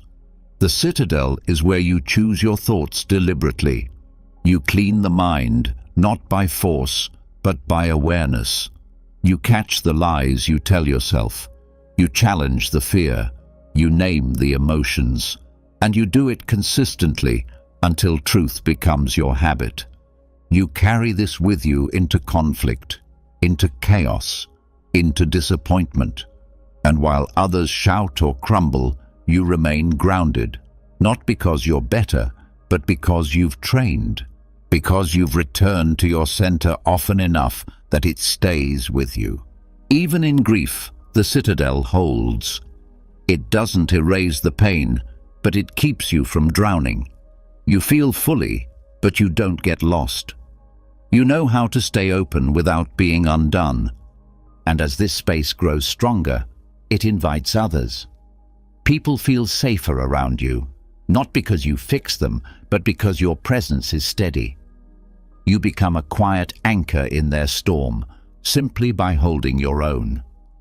This kind of strength doesn't show up in obvious ways. It's in how you pause before speaking, in how you let others be wrong without needing to correct them, in how you keep your word without over-promising, in how you don't flinch when life doesn't go as planned. You live with more stillness, more depth. You stop chasing what doesn't matter, because from within your citadel, the world looks clearer. You see through illusions. You no longer need applause. You need alignment. This internal fortress also becomes your retreat. When the world is too much, you go inward, not to escape, but to reset, to breathe, to remember. And when you return, you're stronger, not louder, but more certain. You rest easier too, because your peace isn't fragile. It doesn't depend on the day going well.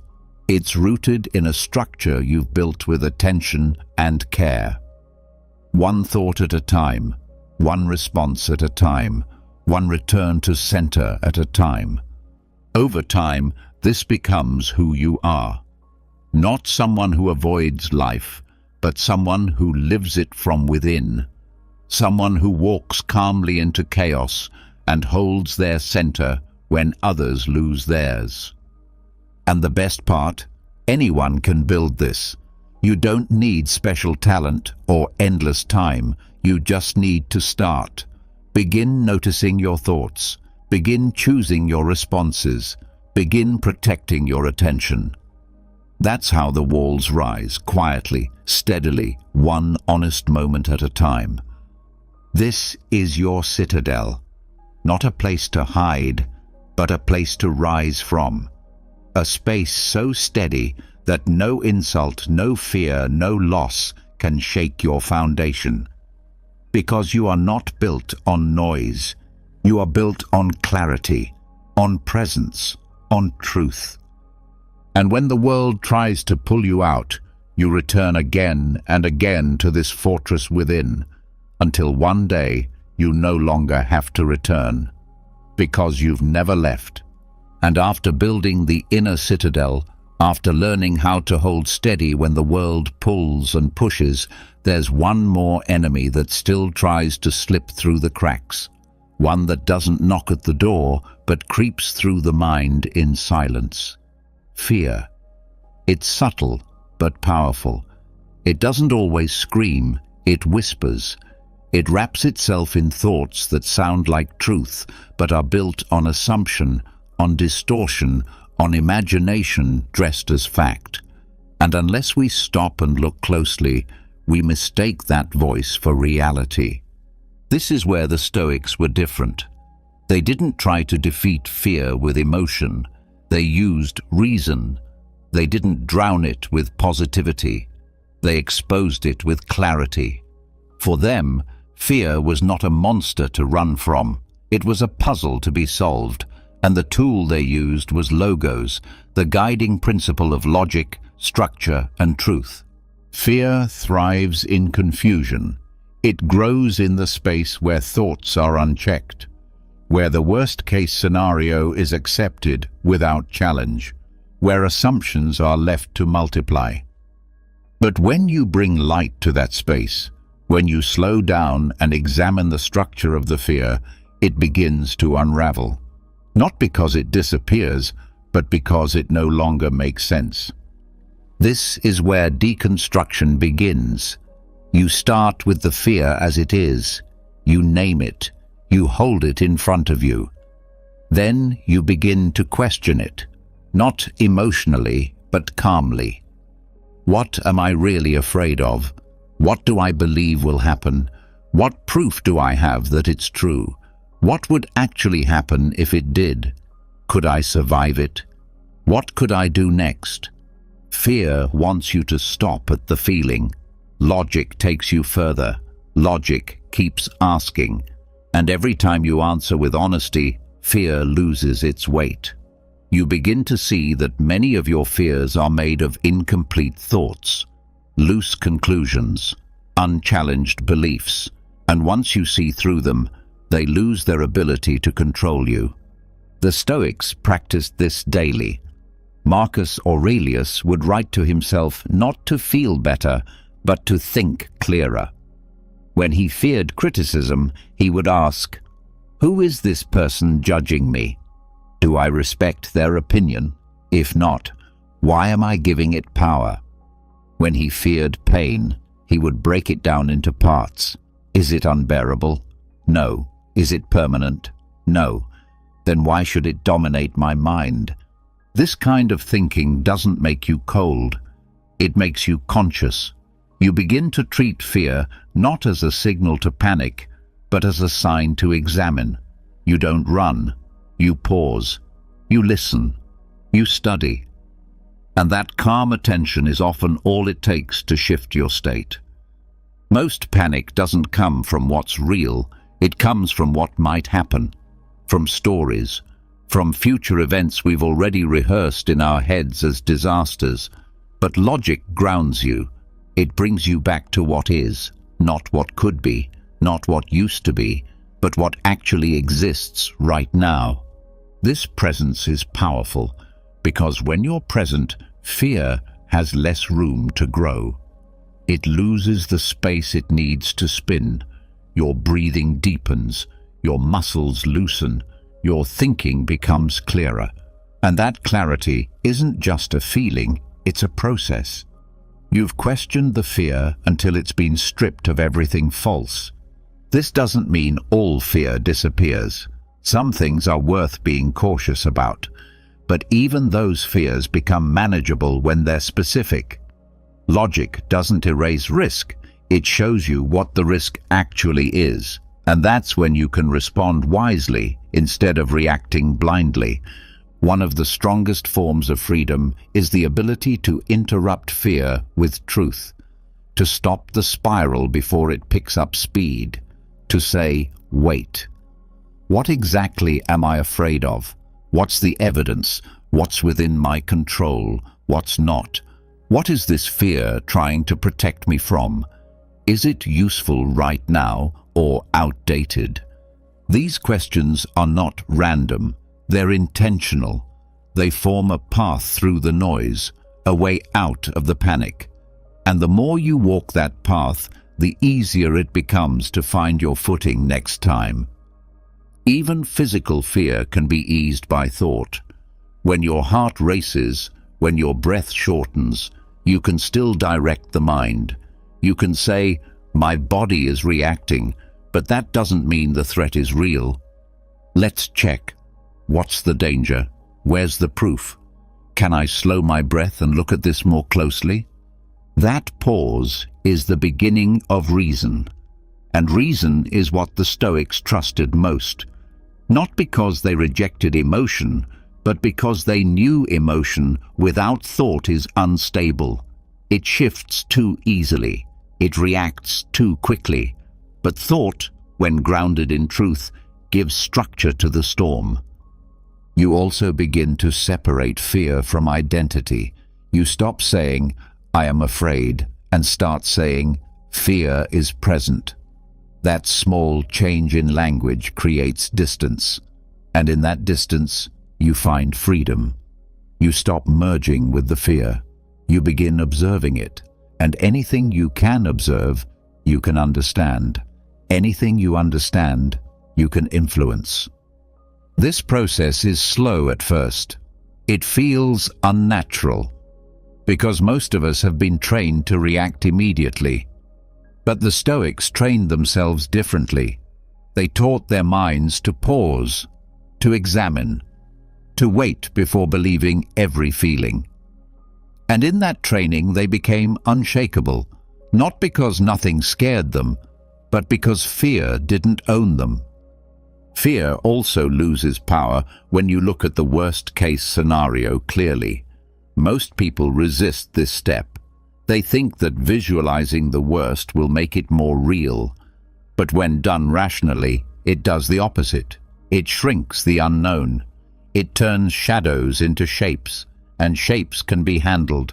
You ask, if the worst happens, then what? What would I lose? What could I still do? Would I still be myself? Would I still be breathing? Would I still have options? Most of the time, the answer is yes. And even when it isn't, you find ways to adapt. Because the truth is, you are more resilient than your fear allows you to believe. Deconstructing fear through logic also helps you help others. When someone you care about is panicking, you don't just say, "Calm down." You guide them through their thoughts. You help them slow down, ask better questions, challenge the story they're telling themselves, and in doing so, you become a calm presence. Not just for yourself, but for those around you. This method becomes a habit. Each time you use it, the path becomes clearer, and over time, fear stops feeling like a wall. It becomes a doorway, a signal to examine, a challenge to meet with reason instead of reaction. You also become more honest with yourself. You stop pretending you're not afraid. You start acknowledging fear without judgment, and that honesty opens the door to healing. Because now, instead of hiding your fears, you learn from them. You ask why they're there, what they're pointing to, what they're trying to tell you. Often, fear reveals what you value, what you're not ready to lose. And when you see that clearly, you can protect what matters in a smarter way.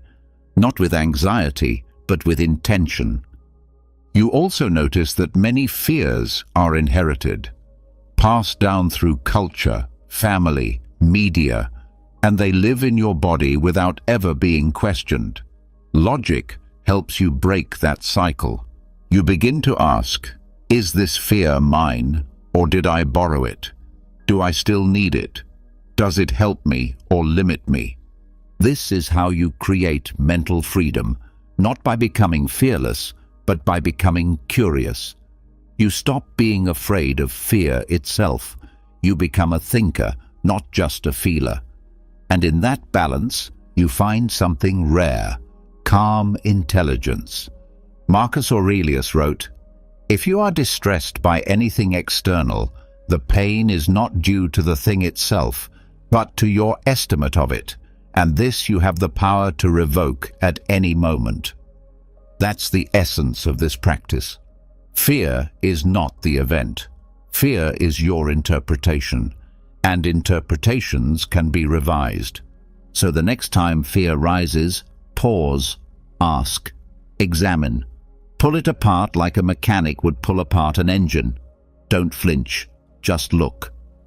What's really there? What do you know for sure? What can you prove? What's just assumption? And then breathe. Choose your response and return to center. Because now you're not being led by fear. You're leading it, not with force, but with truth. Not by avoiding it, but by understanding it. This is what it means to dismantle fear through logos. And the more you do it, the more peace you find. Not because life gets easier, but because your mind gets clearer. And in that clarity, panic dissolves. And what's left is power. Quiet, steady power. The kind that knows exactly where to place its focus and exactly when to let go. And after you've looked fear in the eye and stripped it down to its parts, after using logic to calm your nerves and reclaim your thoughts, there's something left waiting for you beneath the surface. Something not talked about enough in Stoic practice, but always present for those who go deep enough. Joy. Not the fleeting kind that depends on pleasure or praise, but a steady, quiet gladness. The kind that doesn't shout, but hums beneath your daily life. It's there, hidden in the pauses, the simplicity, the clarity that comes when your mind is no longer ruled by fear, craving, or chaos. Stoicism is often misunderstood as cold or rigid, but the core of it is not emotional suppression, it's emotional refinement. And what's refined, when practiced fully, is joy. A joy that doesn't crash like a wave, but flows like a river. The Stoics called it eudaimonia, a flourishing of the soul that comes not from what happens, but from how you live. It's not found in more things, but in seeing what you already have with sharper eyes and a more grateful heart. This kind of joy comes when you start to live in alignment, when your actions match your values, when your expectations match reality, when your focus returns to what's within your control, and you stop leaking energy on everything else. In that harmony, a gentle kind of gladness rises, not a high, not excitement, but a peaceful sense of rightness, of being exactly where you need to be, without needing anything more. The key to this joy is attention, because joy is rarely missing, it's just overlooked, drowned out by noise, buried under distraction, ignored in the chase for bigger and better. The Stoics didn't chase joy, they uncovered it, by stripping away illusion, by letting go of what didn't serve their character, by becoming so inwardly anchored that even the smallest experiences felt sacred. Gratitude was one of their tools. not as a cliché, but as a lens. Marcus Aurelius would write about waking up and being thankful for breath, for the ability to think, to act, to serve. Seneca reminded himself often that all he needed to live well was already in his possession: food, shelter, thought, breath, time. And once you realize that everything else is extra, joy comes naturally, not because life gave you more, but because you finally stopped waiting for it. Rational optimism also shaped this joy, not blind hope, but confidence rooted in logic. The understanding that even when things are hard, your ability to grow, to respond, to adapt, that doesn't disappear. That optimism comes from choosing to see what you can build, rather than fixating on what's gone. It means trusting that your character can carry you further than your circumstances ever could. And it's not a denial of pain. In fact, Stoic joy grows in full awareness of life's harshness. It doesn't pretend everything is fine. It knows that things are fragile, temporary, imperfect. And in that awareness, it says, "And still I will choose to notice the light, to be kind, to appreciate this moment." That is a deeper kind of happiness, one that doesn't break when life does. Joy, for the Stoics, also came from meaningful action, from doing what's right, not for praise, but because it aligns with reason. Every time you act in line with your nature, you strengthen your core. And that strength doesn't just build resilience, it builds contentment. You no longer feel like you're betraying yourself. You stop needing external validation to feel proud. And in that integrity, joy grows quietly. This practice also helps you love more freely. When you no longer depend on others for your sense of worth, you stop manipulating. You stop needing to control how others see you. You start giving more, expecting less. And that freedom opens the heart. It creates space for a kind of joy that isn't about what you receive, but about what you share. Joy becomes something you cultivate, not something you wait for. You train your mind to notice beauty where others see nothing. You learn to pause long enough to appreciate the way light moves through a window, the way someone speaks your name, the way your body carries you through the day. These aren't big things, but they're the whole of life when you stop skipping past them. Even challenges can hold joy, not in the suffering itself, but in the clarity it brings.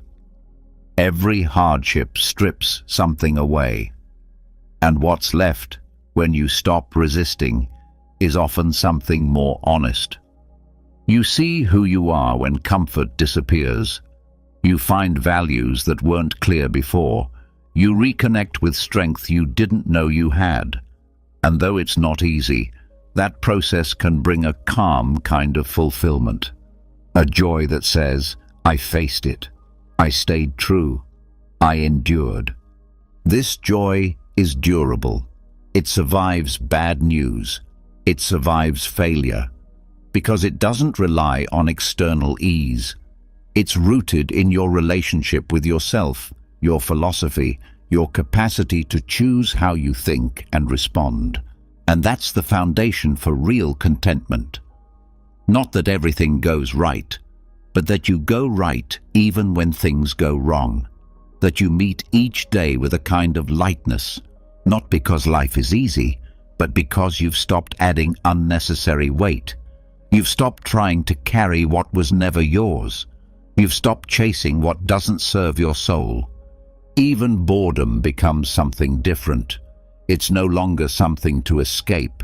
It becomes space. Space to breathe, to reflect, to reconnect with simple presence. You no longer need to be entertained every moment. You find that there is something satisfying about simply being, awake, alert, grounded. This practice also trains you to appreciate progress, not in big leaps, but in small steps. The joy of learning, of improving, of showing up a little more aligned than yesterday. You stop measuring your life by outcomes and start valuing the process. You stop waiting to arrive and begin living in the movement itself. That mindset creates emotional stability. You're less shaken by setbacks. You recover faster, not because you don't care, but because you know how to anchor your mind. You stop expecting happiness to come from things outside of you. And that shift returns control to where it belongs: your character, your choices, your outlook. This also opens the door to play. Yes, even in Stoicism. Playfulness is not immaturity, it's a sign of strength. When you are grounded, you can be light. You can laugh, explore, express, without fear of judgment or failure. You stop performing and start participating. And that engagement with life, as it is, creates joy without needing to chase it. It's in how you speak, how you walk, how you respond to small challenges with a smirk instead of stress. It's in how you enjoy your own company, how you take interest in others, how you stop needing everything to be perfect in order to feel alive. And when joy becomes this kind of practice, it lasts. Because it's not attached to conditions. It doesn't demand that your day be free from problems. It only asks that your mind return to the present, that it stay honest, that it remember what really matters. Even gratitude shifts. It's no longer a task, it's a lens. You see through it. You wake up and say, I have time, I have thought, I have people I care about, I have this moment. Nothing more is promised, but nothing more is needed for now. This creates a deep calm, a gentle gladness that becomes your background state. It doesn't mean you're always smiling. It means you're grounded, centered, whole. Even when life hurts, you carry that steady warmth, not because life is easy, but because your mind is free. And this joy, this quiet gladness, is what gives life richness. Not in volume, but in depth. Not in what you gather, but in how deeply you appreciate what you already hold. It's the kind of joy that makes you pause, that makes you breathe slower, that makes you care more. The Stoics understood this joy. They lived for it, not in excitement, but in alignment, not in things, but in thought. And when you live this way, joy stops being rare. It becomes your baseline, quiet, steady, true. And from that place, you rest better. Not because you're escaping anything, but because you're content. Not because everything is perfect, but because you've made peace with what is. That Stoic joy, not loud, but lasting, not flashy, but full. A way of moving through the world that keeps your heart open, your mind steady, and your days meaningful, no matter what they hold. And once you've uncovered that quiet current of Stoic joy, once you've started to live from presence instead of pressure, from value instead of expectation, your inner world becomes lighter, steadier. But even then, as night falls and you lay your head down, there are small details that still reach for your peace. The room feels too warm. A sound repeats outside your window. A flicker of light crosses your wall. And just like that, your body tenses again. The world is not loud, but it is loud enough to disrupt your rest. These interruptions are often treated as unavoidable. A squeaky ceiling fan, a distant voice in the hallway, a temperature that doesn't quite feel right. But the Stoics had a different response, not one rooted in control, but in detachment. Not from life, but from dependency. They taught that while we cannot always change our environment, we can always change how we relate to it. This mindset, when practiced consistently, becomes a key to restful sleep. Environmental indifference is not about ignoring discomfort. It's about learning not to let discomfort dominate your inner world. It's about recognizing the difference between noticing and reacting. The noise is real. The brightness exists. The temperature may be less than ideal, but whether those things disturb your peace, that part is not fixed. It can be trained. It can be loosened from your nervous system. The first step is accepting that perfect conditions are rare. Sleep, like peace, doesn't require perfection. It requires surrender. When you need everything to be silent, dark, and cool before your mind lets go, you've given away too much power. The Stoics would say that you've made your peace conditional, and what is conditional can always be taken from you.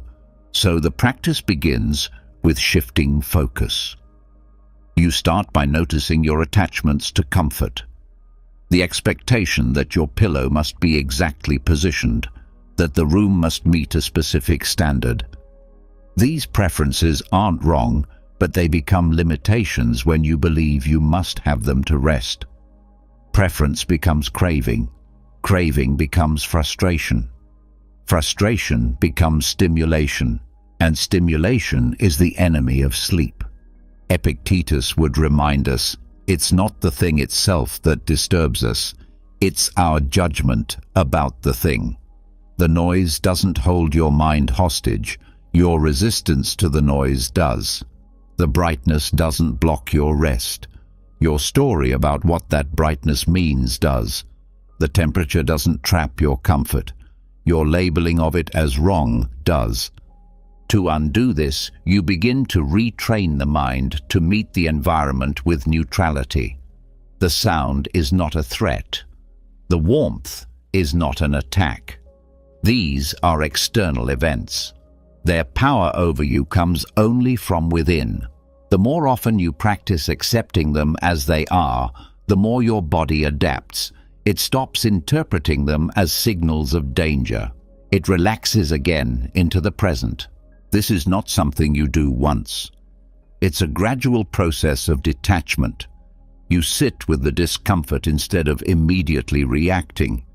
You breathe through the irritation instead of feeding it with internal commentary.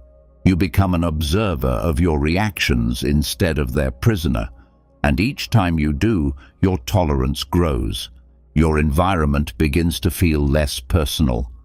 The noise is not against you, it simply is. The heat is not an obstacle, it's a condition.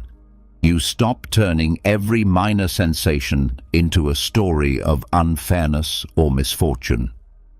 You return your attention to your breath, to the parts of your body that can relax, even if other parts feel slightly off. This split, the choice to focus on ease even while some things feel uncomfortable, is where real peace begins. It's also where your nervous system starts to learn safety. For many people, rest is hard not because of discomfort itself, but because the mind has been trained to see discomfort as dangerous. This leads to hyper-awareness, where small sensations feel big. But when you consistently meet those sensations with calm detachment, you retrain your brain's response. You stop reinforcing the idea that everything must be controlled to feel okay. This is how you reclaim your power, not by making the world silent, but by no longer needing silence to be at peace. Not by controlling every degree of temperature, but by being mentally stable regardless. You practice inner flexibility. You let go of the need for external perfection, and what you get in return is a kind of freedom most people never experience. Environmental indifference is also practical, because when your peace isn't tied to your surroundings, you can rest anywhere. A hotel room, a noisy apartment, a night flight, a guest couch. You don't lose sleep because the circumstances changed. Your practice keeps you rooted. And it's not just about sleep. This detachment sharpens your resilience in daily life. Crowds no longer drain you. Delays don't trigger panic. Discomfort doesn't make you irritable. You become less reactive, more grounded. People sense it. You carry calm with you, not because everything's calm, but because you are. This also reduces dependency on routines. Routines are helpful, but when they become rigid, they create fragility.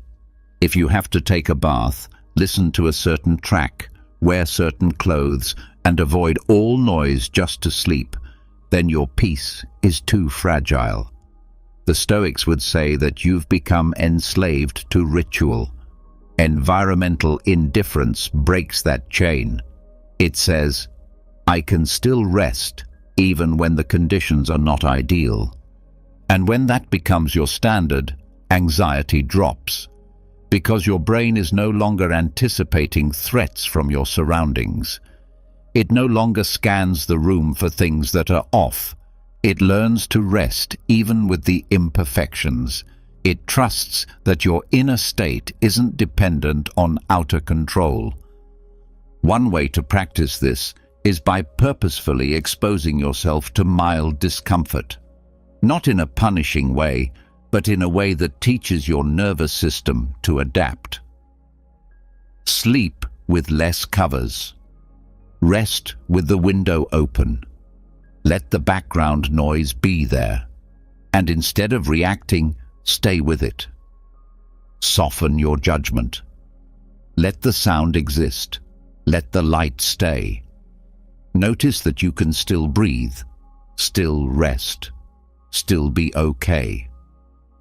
Each time you do this, your threshold expands, your peace grows.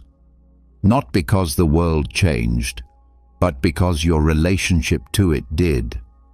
That is the essence of Stoic training. Not to fix the world, but to stop letting the world unsettle your mind. You can also create space in your inner dialogue. When a noise bothers you, pause before labeling it. When the temperature feels wrong, pause before complaining. Instead, ask, can I accept this right now? Can I rest with this, not in spite of it? This question is a key. It shifts your energy. It brings you into the moment. And in that moment, something opens. A path to stillness that was hidden by resistance. A path that leads to rest without perfection. Over time, this path becomes easier to find. Your body stops overreacting. Your thoughts stop spiraling. You lie down, and even when the environment is not ideal, your mind is not threatened. It welcomes rest. Not because everything is just right, but because you've stopped needing it to be. That shift changes everything. It turns sleep into a practice of acceptance, a surrender not to conditions, but to the truth that rest comes from within. It comes when you stop controlling, stop clinging, stop judging every sound, every flicker of discomfort as a reason to stay alert. And when you sleep this way, rooted in indifference, not apathy, but freedom, your recovery becomes deeper. Your mind resets. Your body lets go, not because the world was quiet, but because your mind was. This is what the Stoics trained for, not a perfect life, but an unshakable self, one that rests when needed, one that adjusts when challenged, one that stays present through every external shift. That's environmental indifference. A mindset that doesn't fight the room, but brings peace into it. A mind that sleeps not only through silence, but through sound. A body that rests not only in cool air, but in all weather. A soul that does not depend on what it cannot control, but instead learns to live and sleep with steady calm wherever it rests. And once you stop letting the outside world dictate your peace, once you stop needing silence, perfect temperature or stillness around you to rest, you uncover something more personal. You realize that not all disturbance comes from the external. Sometimes what truly keeps you awake isn't the hum of the room or the flicker of light. It's the weight you carry inside, pain from the past, loss you never processed, questions without answers. The kind of hurt that can't be blocked with earplugs or solved by adjusting a blanket. It's the kind of suffering that sinks into your thoughts and stays there, looping, pressing, heavy. This is the kind of discomfort that tests you, not just at night, but in every moment that demands presence while your heart still carries weight. And this is where Stoicism offers something rare. Not just comfort, but transformation. Not escape from suffering, but a method to use it. To turn it from a source of dread into a source of strength. The Stoics taught a radical concept, amor fati, love of fate, not just acceptance, not just tolerance. Love. A full embrace of every single thing that has happened to you and will happen to you, including the pain, including what didn't go as planned, including the moments you begged to avoid. At first, that idea feels too much. How could anyone love the things that hurt them? Why would anyone want to keep the moments that caused suffering? But the answer is found not in the events themselves, but in what they produce in you. Suffering, when faced directly, forges a deeper part of the soul. It removes what's false. It makes clear what matters. It breaks illusions. And, if met with courage, it builds something unshakable. Pain becomes a crucible, a refining fire, not something that defines you, but something that sharpens you. The Stoics didn't look for suffering, but when it came, they didn't shrink from it. They faced it, looked it in the eye, and said, "This too belongs." Not because they enjoyed the feeling, but because they trusted the process. What emerges after struggle is often something stronger, more real, more aligned. Marcus Aurelius reminded himself that nothing happens to you, it happens for you, a powerful shift. You move from victim to participant, from passive receiver to active grower. You stop asking why something happened to you and start asking how it can grow from you. That shift doesn't erase the pain, but it gives it shape, purpose, direction. Suffering also humbles the mind. It cuts through ego, reminds you of your limits, and strangely, that reminder brings peace, because it frees you from the exhausting need to appear invincible. You realize that fragility is not failure, it's part of being human. And within that, you gain clarity. Clarity about what you value, about what you can live without, about what your soul actually needs. This process is slow. Some pain doesn't pass quickly. Some wounds heal in quiet layers. But even during that healing, growth happens. You learn endurance, patience, compassion, for others, but also for yourself. The version of you that walks through suffering is not the same as the one who entered it. And if you pay attention, you'll notice a quiet transformation. Your perspective shifts. You stop being surprised by discomfort. You stop asking life to spare you. Instead, you begin to trust that whatever comes, joy or grief, gain or loss, you can carry it. You can shape it. You can use it. That kind of confidence is rare, and it's earned, not in comfort, but in fire. Suffering also deepens your ability to connect. You begin to see others differently, with less judgment. You recognize pain in their eyes. You understand what it feels like to hold grief in your body while smiling through a day. That recognition builds empathy. You stop needing people to be perfect. You just start needing them to be real. And your own authenticity grows too. You no longer hide behind the illusion that everything is fine. You speak more honestly, you share more openly, and through that, healing spreads, not just for you, but for those around you who are silently suffering too. Amor Fati teaches you that nothing is wasted, that even the darkest moments carry seeds of insight, that everything that has broken your rhythm, your routine, your expectations, has offered you something that ease never could. A mirror, a challenge, a chance to return to yourself. This doesn't mean you pretend the pain was good. It means you allow it to become good, not in feeling, but in effect. You turn hardship into a reason to become deeper, stronger, more present. You take what once felt unbearable and you carry it with dignity, with patience, with quiet strength. This mindset gives you back your nights, because now when pain arises, you don't run from it. You don't resist or panic. You meet it. You breathe with it.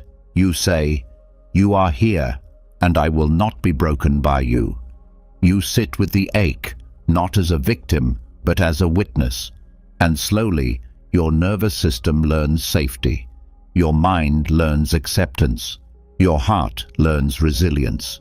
This is what it means to let suffering shape you, not as a scar, but as structure. It becomes part of your foundation, something you stand on, not something you collapse under. And the more you practice this, the more you see how life has been sculpting you all along, that the hard days didn't ruin you, they revealed you, that the grief didn't erase your joy, it made it deeper, that the fear didn't stop your progress, it taught you to move forward anyway. This is how suffering becomes an asset. When it's integrated, when it's no longer a shadow you avoid, but a source of wisdom you carry. And with that wisdom, you begin to live differently.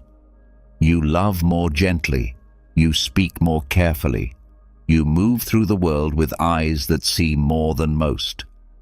And this too changes your sleep, because now your pain doesn't chase you into the night. It walks beside you. It no longer demands to be silenced, it only asks to be acknowledged. And once you do that, once you say, "Yes, this hurts, but it belongs," your body relaxes, the war inside ends, and rest becomes possible again. That is the strength Stoicism offers. Not escape, but depth. Not avoidance, but courage. And through that, you become someone new. Someone who doesn't just survive life, but grows from every part of it. Not in spite of suffering, but because of it. And after you've learned to treat suffering as a teacher, after transforming pain into depth, after building resilience not by avoiding hardship, but by embracing it, you realize there's still one subtle attachment left to challenge. One more expectation that quietly dictates how you feel, how you perform, how you treat the day ahead. It's the belief that unless you sleep well, you can't function well, that your mind can only be steady if your body was perfectly rested. And while good sleep is valuable, the Stoics knew that your inner stability cannot be dependent on anything so unpredictable. This is where the idea of the Stoic sleep fast begins. Not a literal fast from sleep, but a mental fast from needing sleep to be perfect. A conscious release of the belief that a poor night of rest justifies a poor quality of mind. The Stoics trained themselves to detach from comfort, and that included detaching from the comfort of sleep itself. Because they understood that comfort can't be the measure of character. Resilience isn't built in ideal conditions. It's tested and proven when your energy is low, when your body feels heavy, and when the day asks more of you than you feel able to give. Epictetus often warned against blaming outer conditions for inner weakness. He taught that fatigue, like all external states, is not inherently good or bad. It simply is. Your response to it is what matters. That means a bad night of sleep doesn't have to become a bad day of thinking. It doesn't have to shape your attitude, your discipline, or your choices. Tiredness is a physical state. How you carry it is a mental one. The practice starts with a shift in expectation. Most people wake up after a short or broken sleep and immediately decide the day is ruined. They anticipate sluggishness, frustration, anxiety. That expectation becomes prophecy. They begin to live out the very tiredness they fear. But the Stoic approach offers another path: to acknowledge the body's limits without surrendering the mind's strength. To say, I feel fatigue, but I remain clear. This is not denial. It's discipline. There are days when you will sleep deeply, and there are days when you won't. Accepting this as part of the natural cycle of life removes the panic that often comes from a sleepless night. Instead of reacting with stress, you respond with calm. You remind yourself, I have been tired before. I have endured worse. Today will not define me. I define how I meet today. This mindset protects your peace. It prevents you from turning a biological fluctuation into a psychological collapse. When you let go of the need for perfect sleep, your nervous system relaxes. You're no longer measuring your energy against an ideal. You begin to focus not on what you've lost, but on what remains: your values, your will, your ability to stay composed. This practice also builds trust. You start to realize that your strength doesn't disappear with a restless night. You can still show up. You can still follow through. The fog may be there, but your direction remains. And every time you carry yourself with grace through low energy, you reinforce an identity not rooted in comfort, but in resilience. Stoics saw sleep not as something to worship, but as something to work with. Marcus Aurelius, despite often feeling unwell and exhausted, reminded himself that his body's fatigue was no reason to abandon his duty. He didn't bully himself into movement. He simply remembered that meaning wasn't tied to ease. And from that clarity, he acted, even when rest had failed him. This kind of thinking frees you from emotional dependency. You stop letting sleep quality decide your mood. You begin each day with a question, not a complaint. The question is simple: what matters today? And how can I give it my best, regardless of how I feel? That commitment becomes your anchor.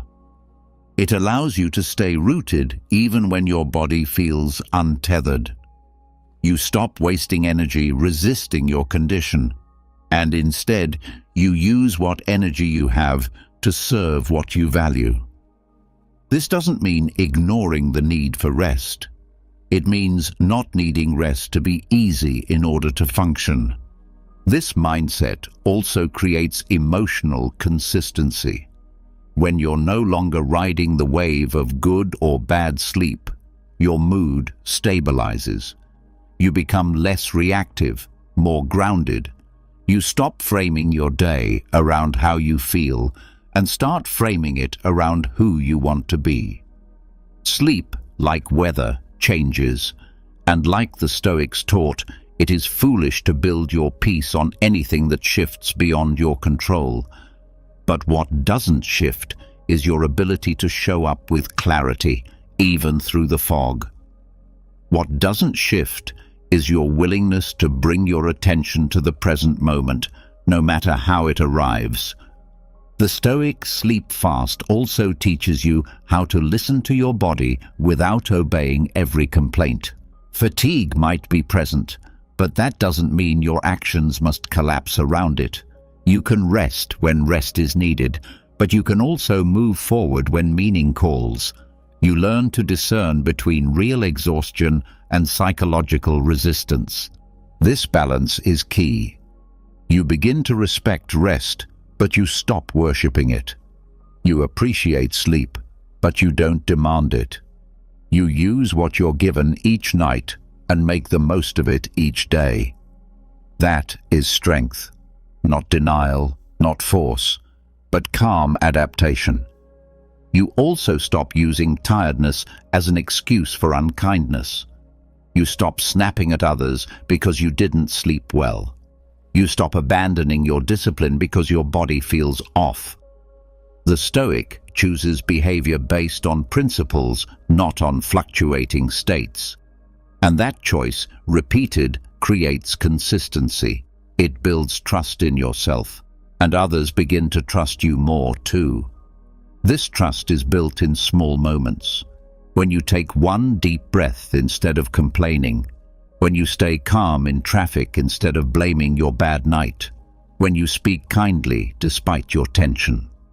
Each choice, small as it is, becomes proof that you are not your condition. This also shifts how you talk to yourself.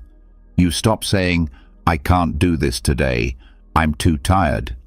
You start saying, "I feel tired, but I'll take one step, then another." You stop making fatigue your identity and start making discipline your response.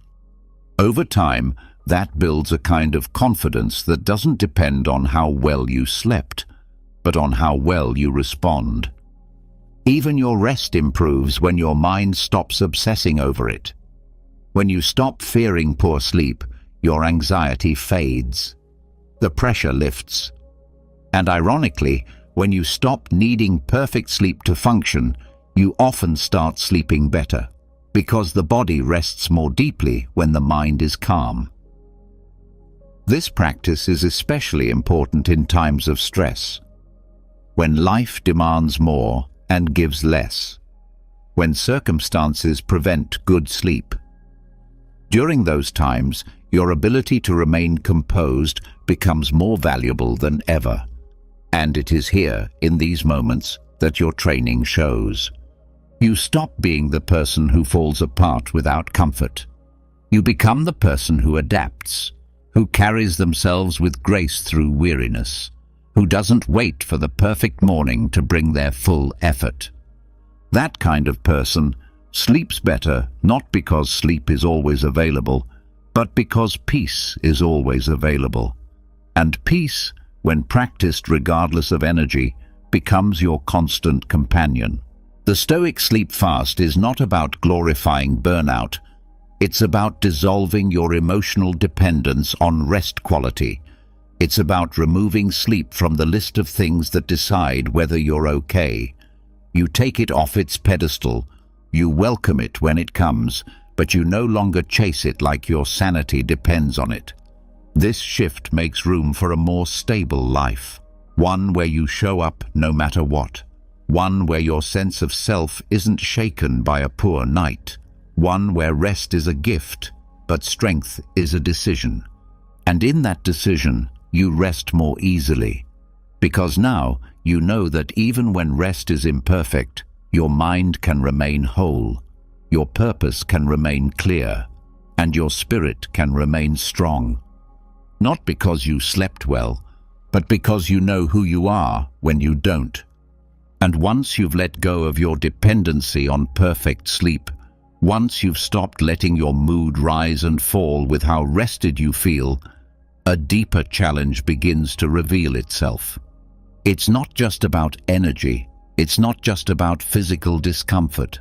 It's about emotion, the quiet undercurrent that runs through every part of your day, the anger that flares when you're interrupted, the sadness that lingers without reason, the jealousy that creeps in when you least expect it, the pride that subtly distorts your actions.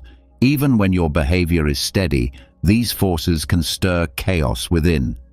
The Stoics called them passions, not just strong feelings, but uncontrolled emotional reactions that disturb judgment and cloud reason. To most people, freedom from passion sounds cold, even robotic. But the Stoic concept of apatheia, a state of being undisturbed by these passions, was never about becoming numb. It was never about disconnecting from life or dulling the senses. It was about achieving a clear, balanced state where emotion serves reason, not the other way around. Apatheia is not the absence of feeling. It is mastery over it. It is the choice to feel fully without being ruled. This distinction matters because many confuse emotional suppression with emotional strength. Stoicism does not ask you to avoid emotion.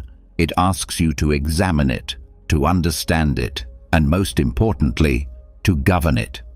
The Stoic doesn't feel less. The Stoic feels with clarity. They are not carried by anger, fear, or grief. They walk beside it, with awareness, with control. This practice begins by noticing the difference between a feeling and a passion. A feeling arises naturally. It might be sadness in response to loss, or joy in response to beauty. These are part of life. But a passion, according to the Stoics, is when that emotion becomes a reaction you no longer manage. When anger turns into outbursts, when desire turns into obsession, when fear turns into avoidance. These are the moments where apatheia becomes essential. To move toward apatheia, you start by recognizing how quickly emotions distort perception. A person says something small and you take offense, not because it was harmful, but because you were tired or insecure. A moment of failure feels like proof of your inadequacy, not because it is, but because shame amplifies it. In apatheia, you catch the distortion before it defines your thinking. You don't deny the emotion, you question its authority. This leads to emotional responsibility.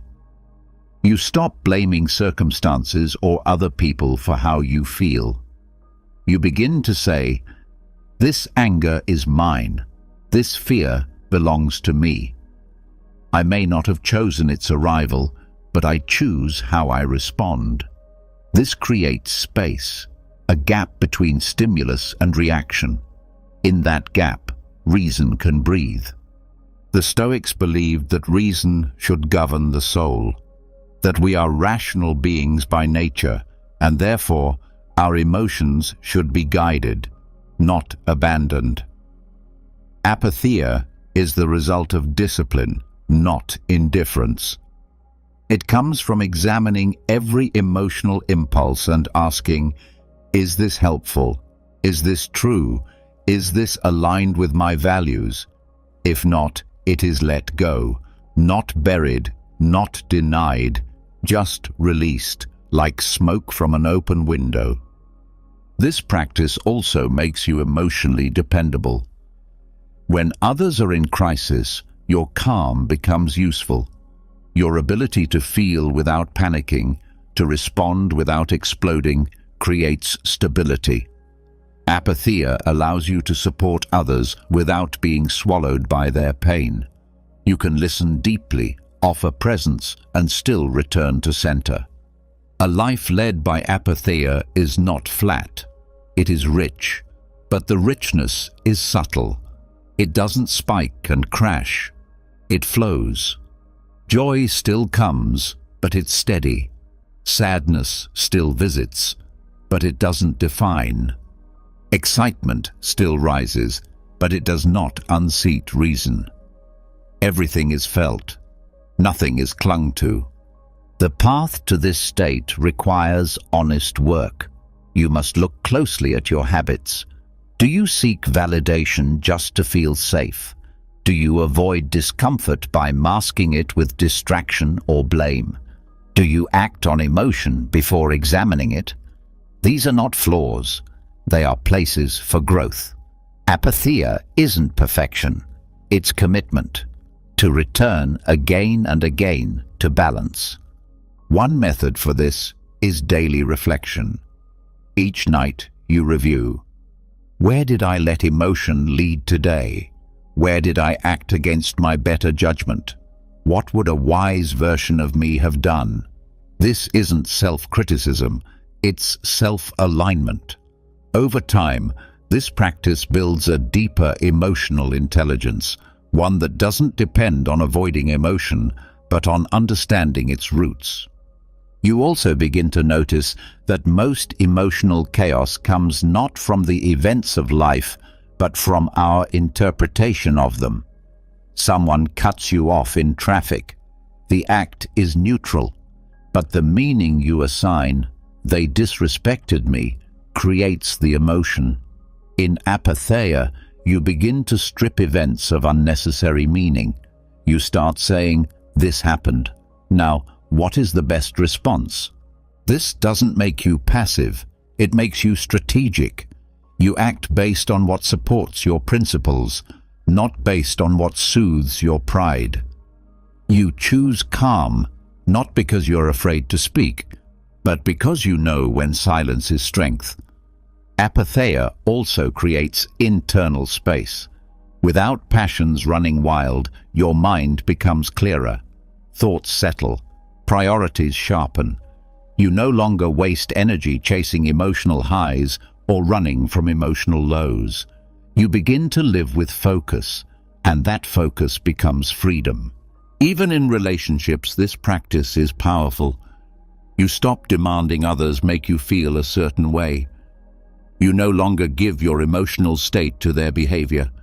You care deeply, but you no longer make your peace their responsibility. This removes pressure from both sides. It allows for real connection, grounded in truth rather than emotional volatility. When practiced consistently, apatheia becomes second nature. You still feel anger, but you respond with justice. You still feel fear, but you move with courage. You still feel sadness, but you act with grace. Emotion becomes part of your humanity, not your master. This leads to a deeper kind of peace, not the fragile peace of a good day, but the durable peace of a steady soul, the kind that can stand in the middle of noise and stay calm, the kind that can grieve without crumbling, the kind that can love without losing itself. This is not a destination, it's a discipline, a lifelong effort to live in harmony with your higher nature, to stop being dragged by your emotions and start being guided by your values. It's not about never feeling, it's about never being ruled. And in that freedom, rest becomes easier. Your mind stops spinning stories driven by passion. You no longer replay the insult. You no longer dwell on the fear. You no longer cling to the hope that someone else will change. You breathe. You release. You return to stillness. That is apatheia, not a void of emotion, but a clear mind, a full heart, and the quiet power to choose your way through anything life brings, with courage, with wisdom, and with peace that does not ask permission. And after practicing apatheia, after learning to hold your emotions without letting them hold you, you find yourself standing in a space few people ever reach, a space that is quiet, honest, and still. But even there, even with emotional mastery, one question still lingers underneath. A quiet tension. The kind that doesn't always speak, but always hums in the background. It shows up when you hesitate, when you hold back, when you fear what others think, what the future holds, what you could lose. It's the fear of being misunderstood, the fear of not achieving enough, the fear of running out of time, of wasting your life. That tension doesn't disappear with discipline alone. It dissolves when you take one more radical step, living as if you were already dead. To most, That phrase sounds dark, but the Stoics didn't see it that way. They saw it as the ultimate release, the clearest lens through which to see life, not as something to dread, but as something to complete. When you live as if you've already died, you strip away everything that doesn't matter. You stop waiting, you stop explaining, you stop performing. What's left is the essential: how you act, what you stand for, how you spend your limited breath. This isn't a morbid exercise, it's clarity. The kind that burns away fear, not by avoidance, but by removal. Because if you've already died, in thought, then what do you still fear? Not failure, not embarrassment, not rejection. You've already faced the final loss. What's left is freedom. When you think this way, judgment stops having power. You don't waste energy trying to impress. You don't change your behavior based on opinions that won't follow you to the grave. You speak more directly. You act more honestly. Because the show ends, and once it does, no one's praise can follow you. No one's ridicule matters. Death wipes the slate, and knowing that now makes your decisions cleaner, sharper, less polluted. This mindset isn't reckless. It's focused. It's not careless, but careful in the right way. Careful with your time, careful with your attention, careful with your actions, because everything you do might be your last. And that's not meant to create panic. It creates presence. Marcus Aurelius reminded himself daily that he was dying, not to depress himself, but to focus his will. When he sat at the end of a long day, he didn't ask if it was easy. He asked if it was worthy, if he had acted in line with nature, if he had used his time, if he had spoken truthfully. If today were his last, would he be proud? This thinking reshapes your priorities. You stop chasing things that don't matter. You stop spending hours proving something to people who don't know you. You stop rehearsing every possible outcome before taking action. You realize that hesitation is a thief. It steals your life slowly, one unspoken word, one abandoned effort at a time. And so, you begin to speak sooner. You write the letter. You say what needs to be said. You stop waiting for the perfect moment. Because now you understand, the perfect moment is gone the second you wait for it. All you ever had was now. And now doesn't repeat itself. Living as if already dead also cuts through status. It removes the illusion that titles, money, or popularity will protect you from the end. The grave accepts all the same. So why trade your integrity for something you can't take with you? Why shape your life around being remembered instead of being present? This practice shifts how you measure a day. Instead of asking, was it fun, or did I win, you ask, was I true to what I value? Because when time is short, clarity matters more than comfort. You don't need ease, you need direction. And nothing sharpens direction more than remembering that you don't have forever. It also helps you let go of grudges, of stress, of minor complaints. When you think from the end, you realize how small most things are. The person who interrupted you, they'll be gone too. That embarrassing mistake, forgotten by tomorrow. That bad mood, temporary. The only thing you leave behind is how you lived through it. Whether you met it with grace or resentment, whether you held your values or dropped them. This way of thinking doesn't mean you ignore responsibility. It means you live with urgency. Not panic, purpose. You realize every hour is a decision. not about what to do, but about how to be while doing it. You can wash dishes with presence. You can answer emails with kindness. You can meet strangers with warmth. All of these become your legacy, not one day in the future, but now. Even your suffering takes on new meaning, because when you see life as already ending, pain becomes part of the shape.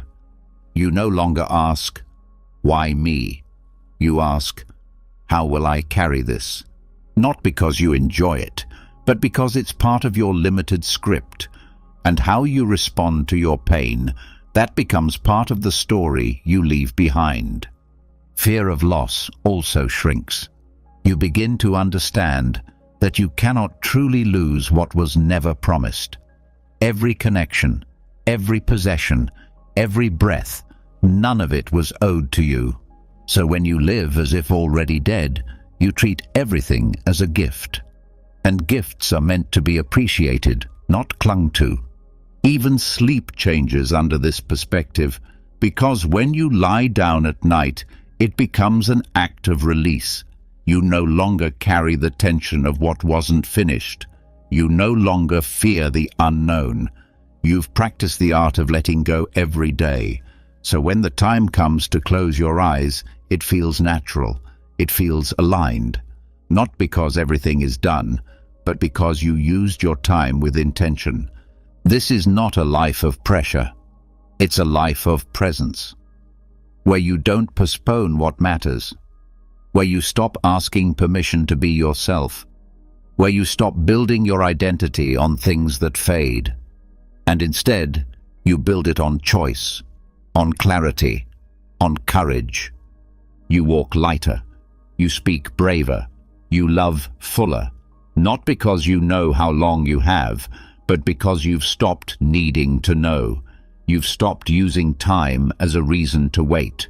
You've started using time as the reason to begin. Living as if already dead removes the layers that separate you from truth.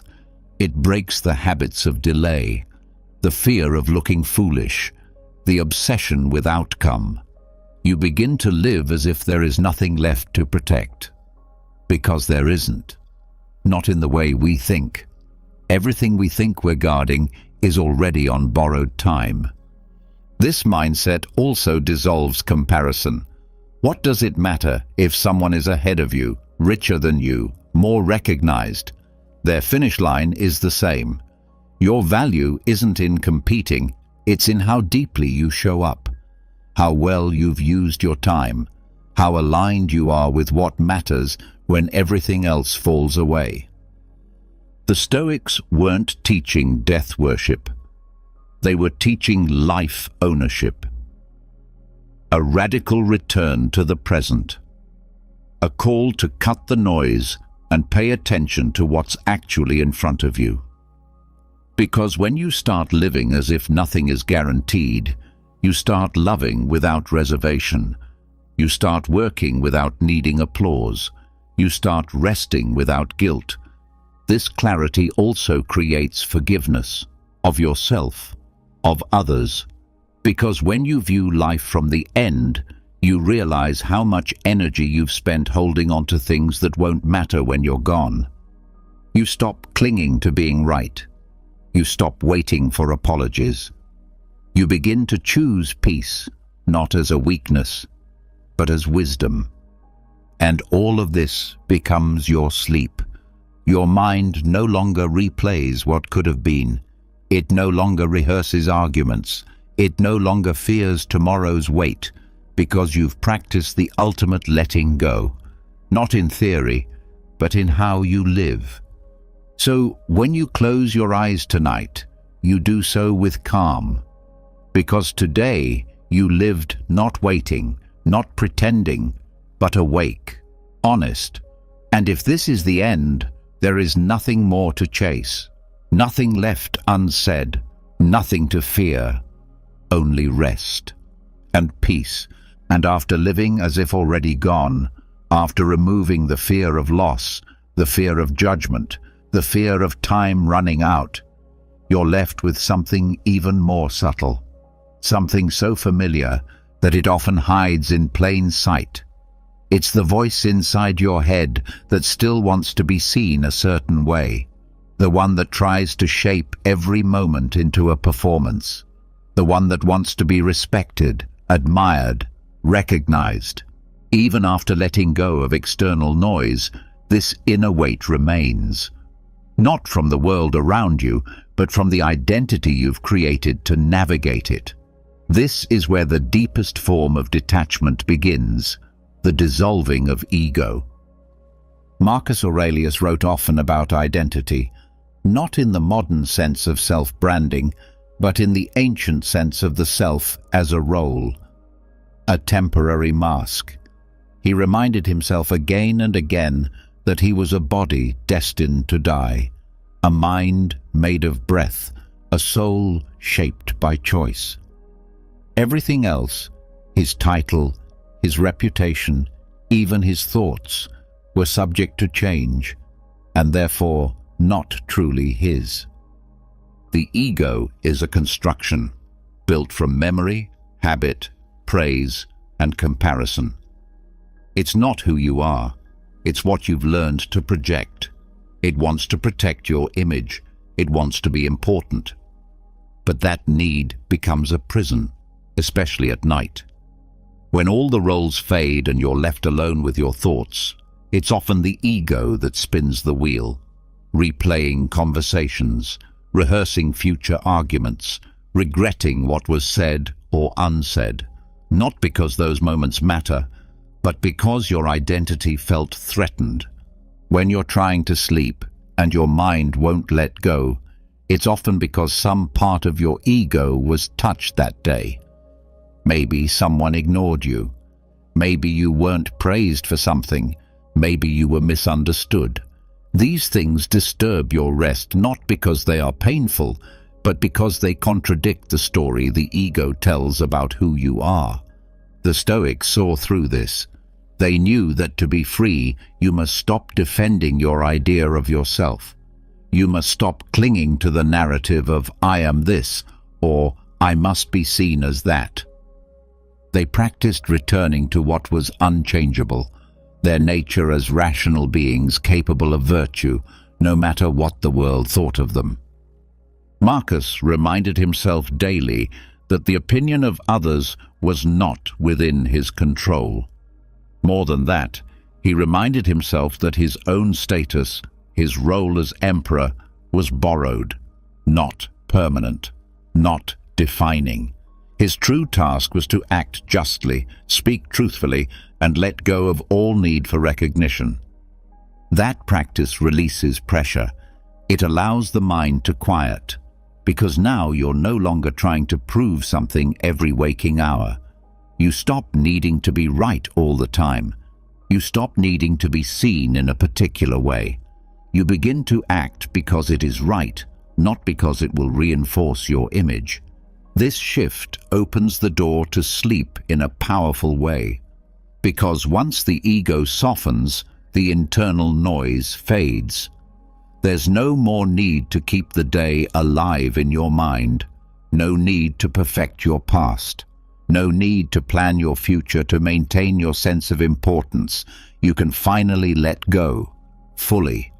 When you dissolve the ego, you stop treating every event as a personal attack or reward. The comment wasn't about you. The praise didn't define you. The silence wasn't rejection. It was just life, unfolding according to causes far beyond your control. This realization doesn't numb you, it frees you, because now the weight of self-image doesn't rest on your chest when you lie down. And it changes how you talk to yourself. You no longer scold the self for not meeting a false standard. You speak with more honesty, more gentleness. You stop needing to inflate your worth or hide your flaws. You see that most of the mental spinning is rooted in identity preservation. When you stop needing to preserve an identity, you gain energy. You return to presence. This presence becomes your rest. You no longer lie in bed sorting through the pieces of who you think you should be. You no longer replay the scene where you didn't look strong or smart or impressive. You don't chase validation in your mind. You let yourself be enough without it. Dissolving ego also deepens your relationships. You start listening more because you're no longer waiting to be heard. You give without needing to be thanked.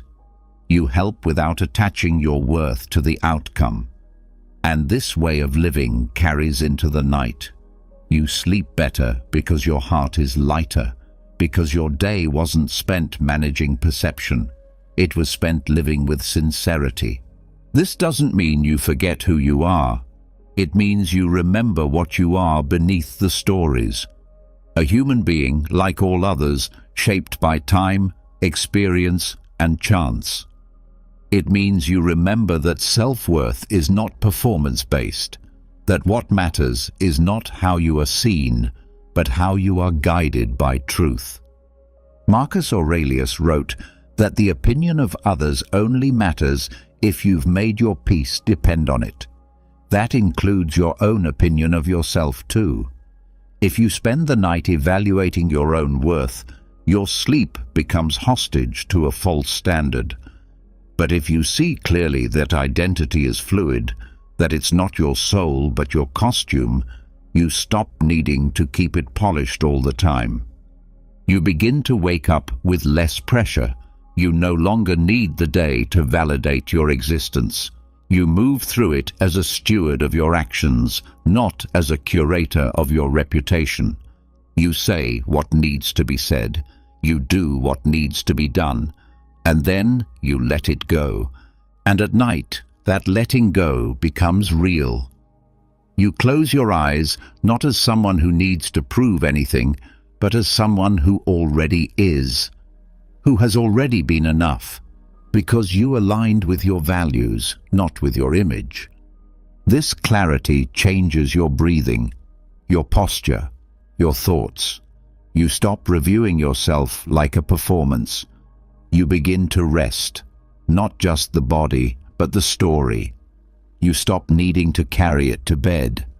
Dissolving the ego is the deepest silence. It's the space beyond fear, beyond reputation, beyond competition.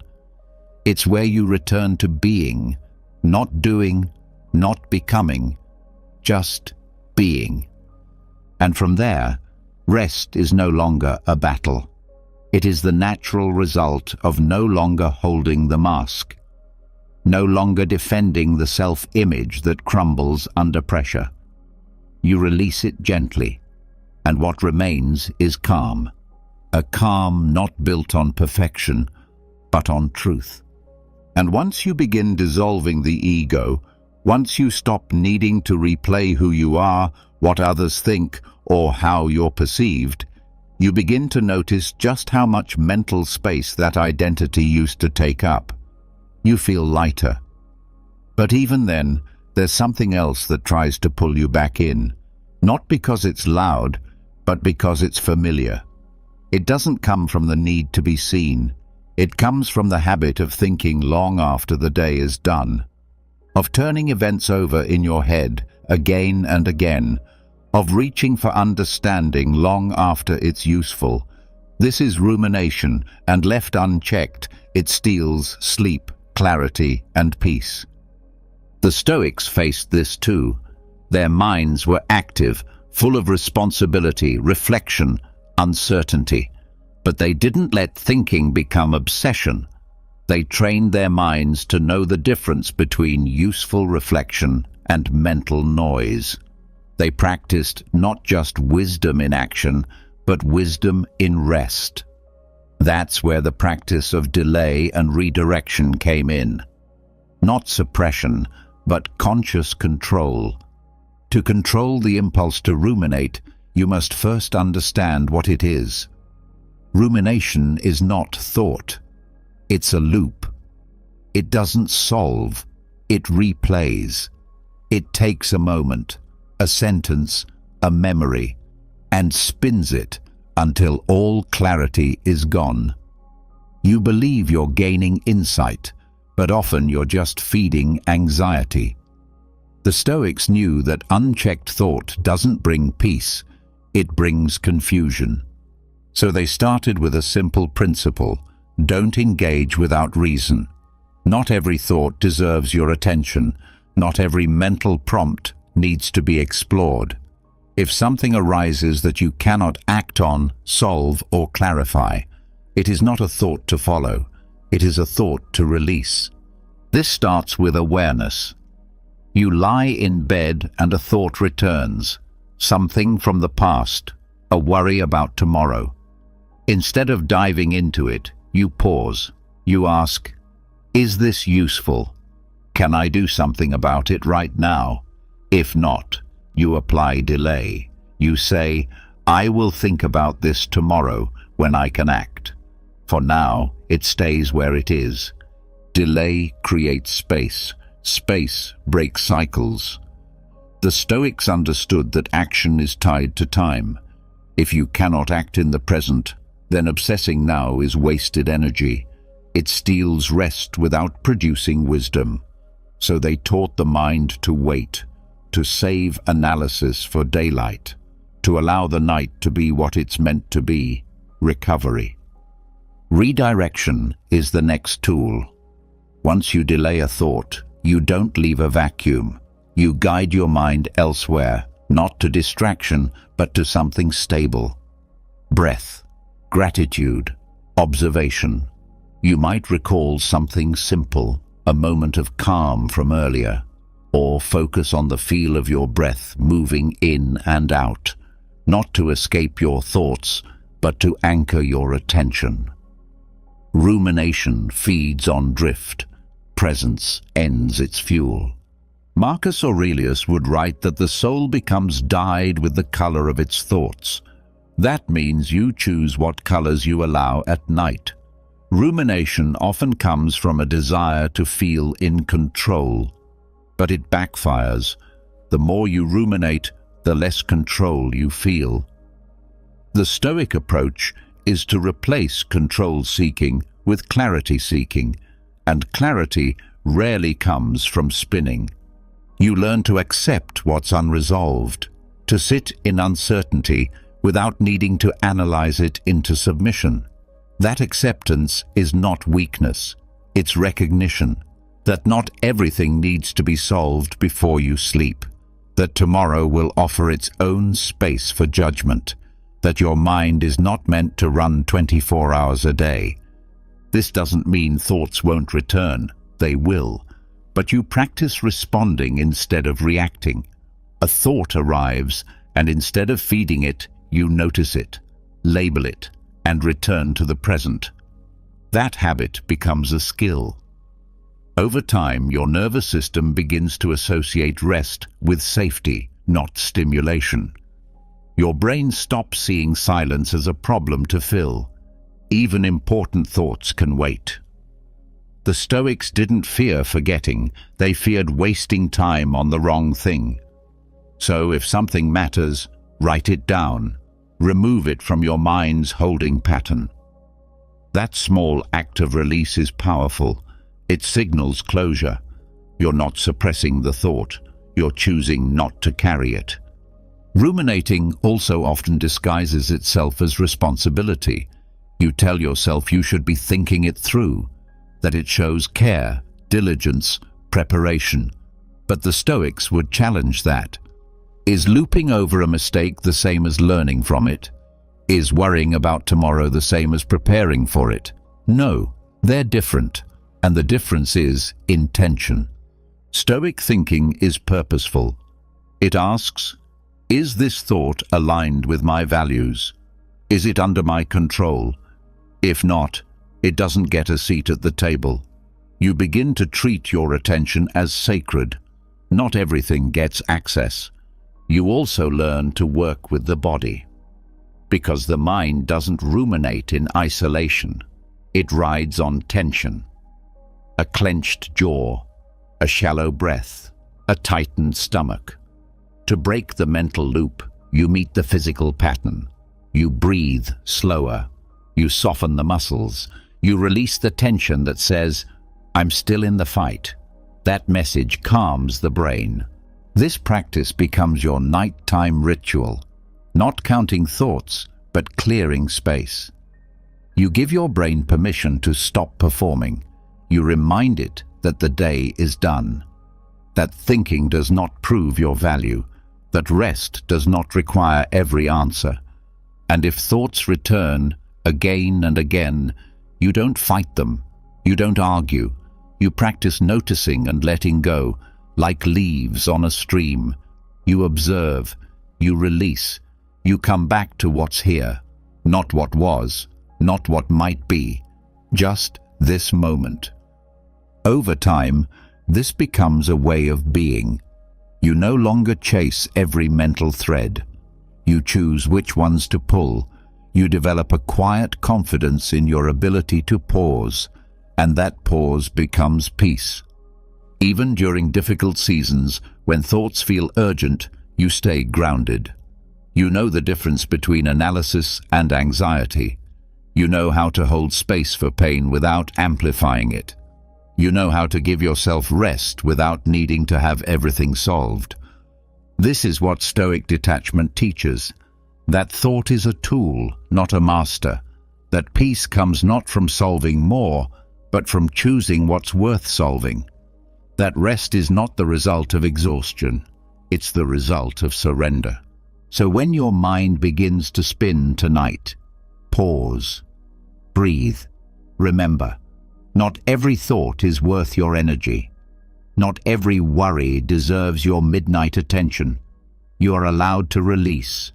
You are allowed to rest. You are allowed to wait for clarity in the light of day. And in that waiting, peace returns, not by chance, but by choice, not by stopping thought, but by guiding it, with patience, with care, and with the kind of strength that doesn't need to control everything, only itself. And after learning to interrupt rumination, after choosing to guide your thoughts instead of being pulled by them, you start to realize what drives much of that internal restlessness in the first place. It isn't always the memory itself or the specific fear. It's the pressure of time, the belief that you are behind, that you need to catch up, that something must happen soon or it's too late.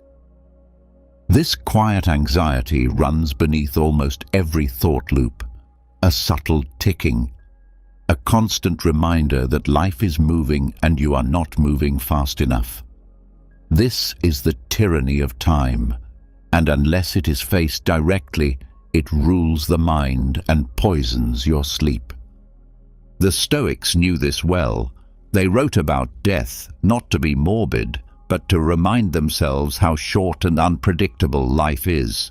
But they also warned against living in the future, not because planning is wrong, but because obsession with what has not yet arrived robs you of the one thing you ever actually possess, the present. When your mind is tied to future timelines, it becomes tense. It wants to force outcomes. It starts chasing a moving goalpost, and every day feels insufficient. This fear grows quietly. It might appear as pressure to succeed by a certain age, to fix a relationship before it's too late, to achieve something grand so your time here is justified. These thoughts don't feel like choices, they feel like facts. But the Stoics challenge that story. They ask, who defined the timeline you're following? Where did the deadline come from? And what if you stepped off it entirely? Peace begins when you stop measuring yourself against imagined clocks.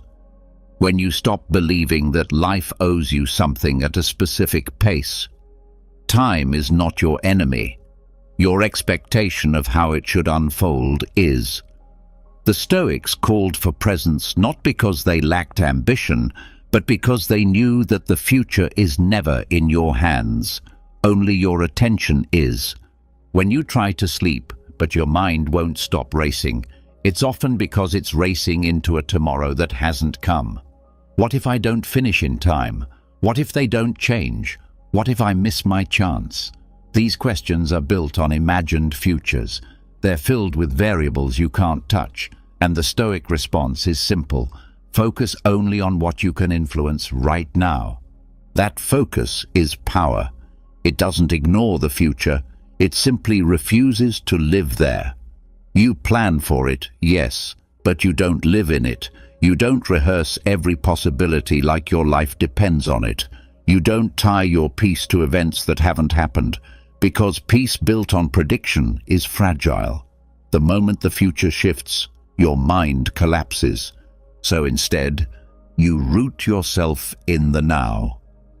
Not in a vague way, but deliberately. You feel your breath. You check your posture. You notice your senses. And then you choose your thoughts like you would choose words in a letter, carefully, with clarity, without rush. That act grounds you. It removes the need to race time. This practice is subtle. It begins with awareness. You notice when your thoughts slip into the future, not in hope, but in tension.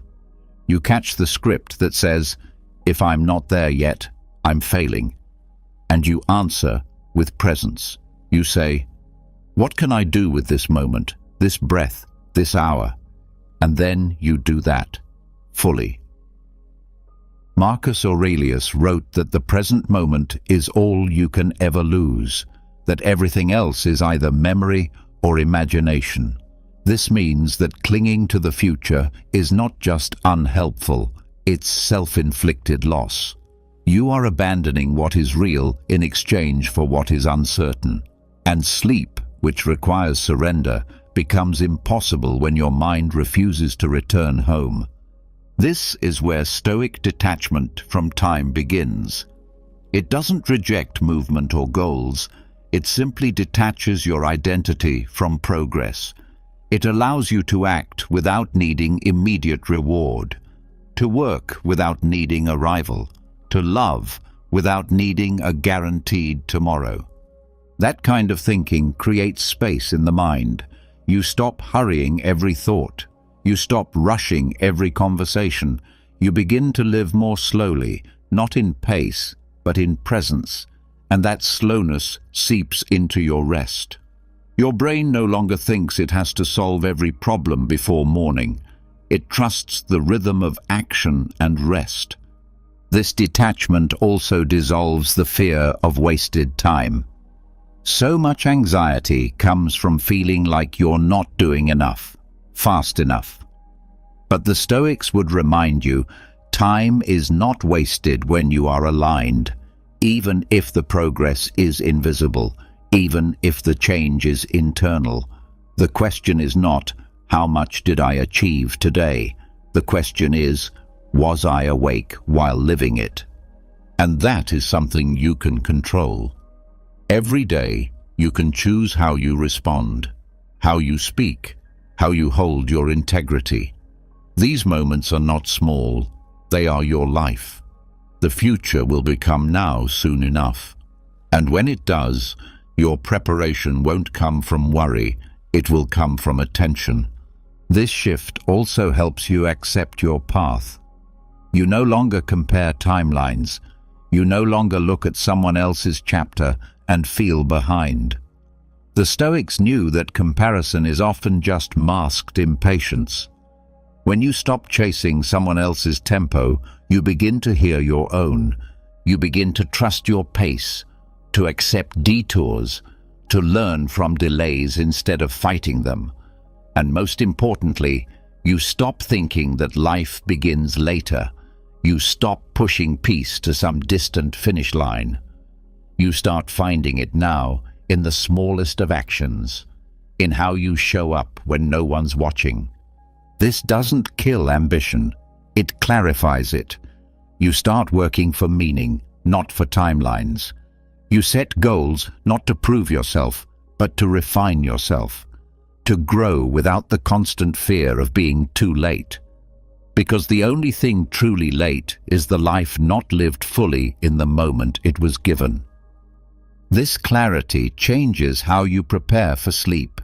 You no longer feel behind when the day ends. You don't judge yourself by a checklist of future milestones. you begin to ask a simpler question. Was I present today?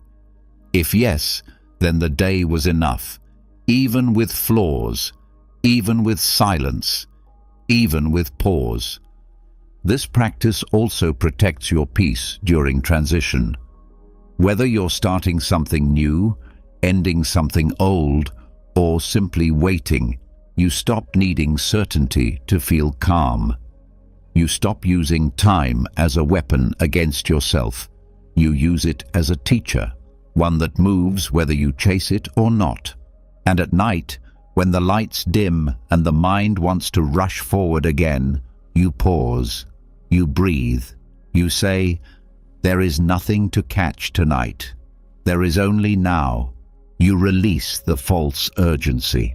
You return to the moment that's still here, the only one that has ever asked for your full attention. And in that attention, rest becomes possible. Not because time is under your control, but because your mind is no longer at war with it. You no longer resist its flow. You no longer fight to be further ahead. You trust that every breath you meet with presence is one step closer to peace. That is what it means to tame the tyranny of time. Not by controlling the future, but by freeing yourself from needing to live in it. Not by doing more, but by being more in what you do. And from that space, sleep comes quietly. Not because everything is done, but because you're finally here. You've now walked through the entire Stoic night, from the cosmic perspective that shrinks fear to the daily self-audits that clear the mind, from the discipline of letting go to the quiet power of accepting death, pain, and even discomfort itself. You've learned how to dissolve cravings, question your identity, redirect overthinking, detach from time, and meet every emotion not with resistance, but with reason. And slowly, layer by layer, what once felt like chaos has become calm. This wasn't just a lesson in sleep, it was a lesson in living, with clarity, courage, and stillness. Because peace isn't found in the perfect night or the perfect life. It's built with each small decision to return to your center. And now, you have the tools, you have the practice, you have the strength. Tonight, when the lights go out, you won't be falling asleep. You'll be letting go, with wisdom. Now it's your turn. If one lesson in this journey spoke to you, write it in the comments, not just for you, but for someone else reading who may need the same reminder. Let this space become part of your practice. And if you want to keep growing, reflecting, and finding clarity when the world gets loud, subscribe to the channel. Stoicism isn't a one-time experience. It's a way of showing up every day and every night. Thank you for walking this path. Rest well and live deeply.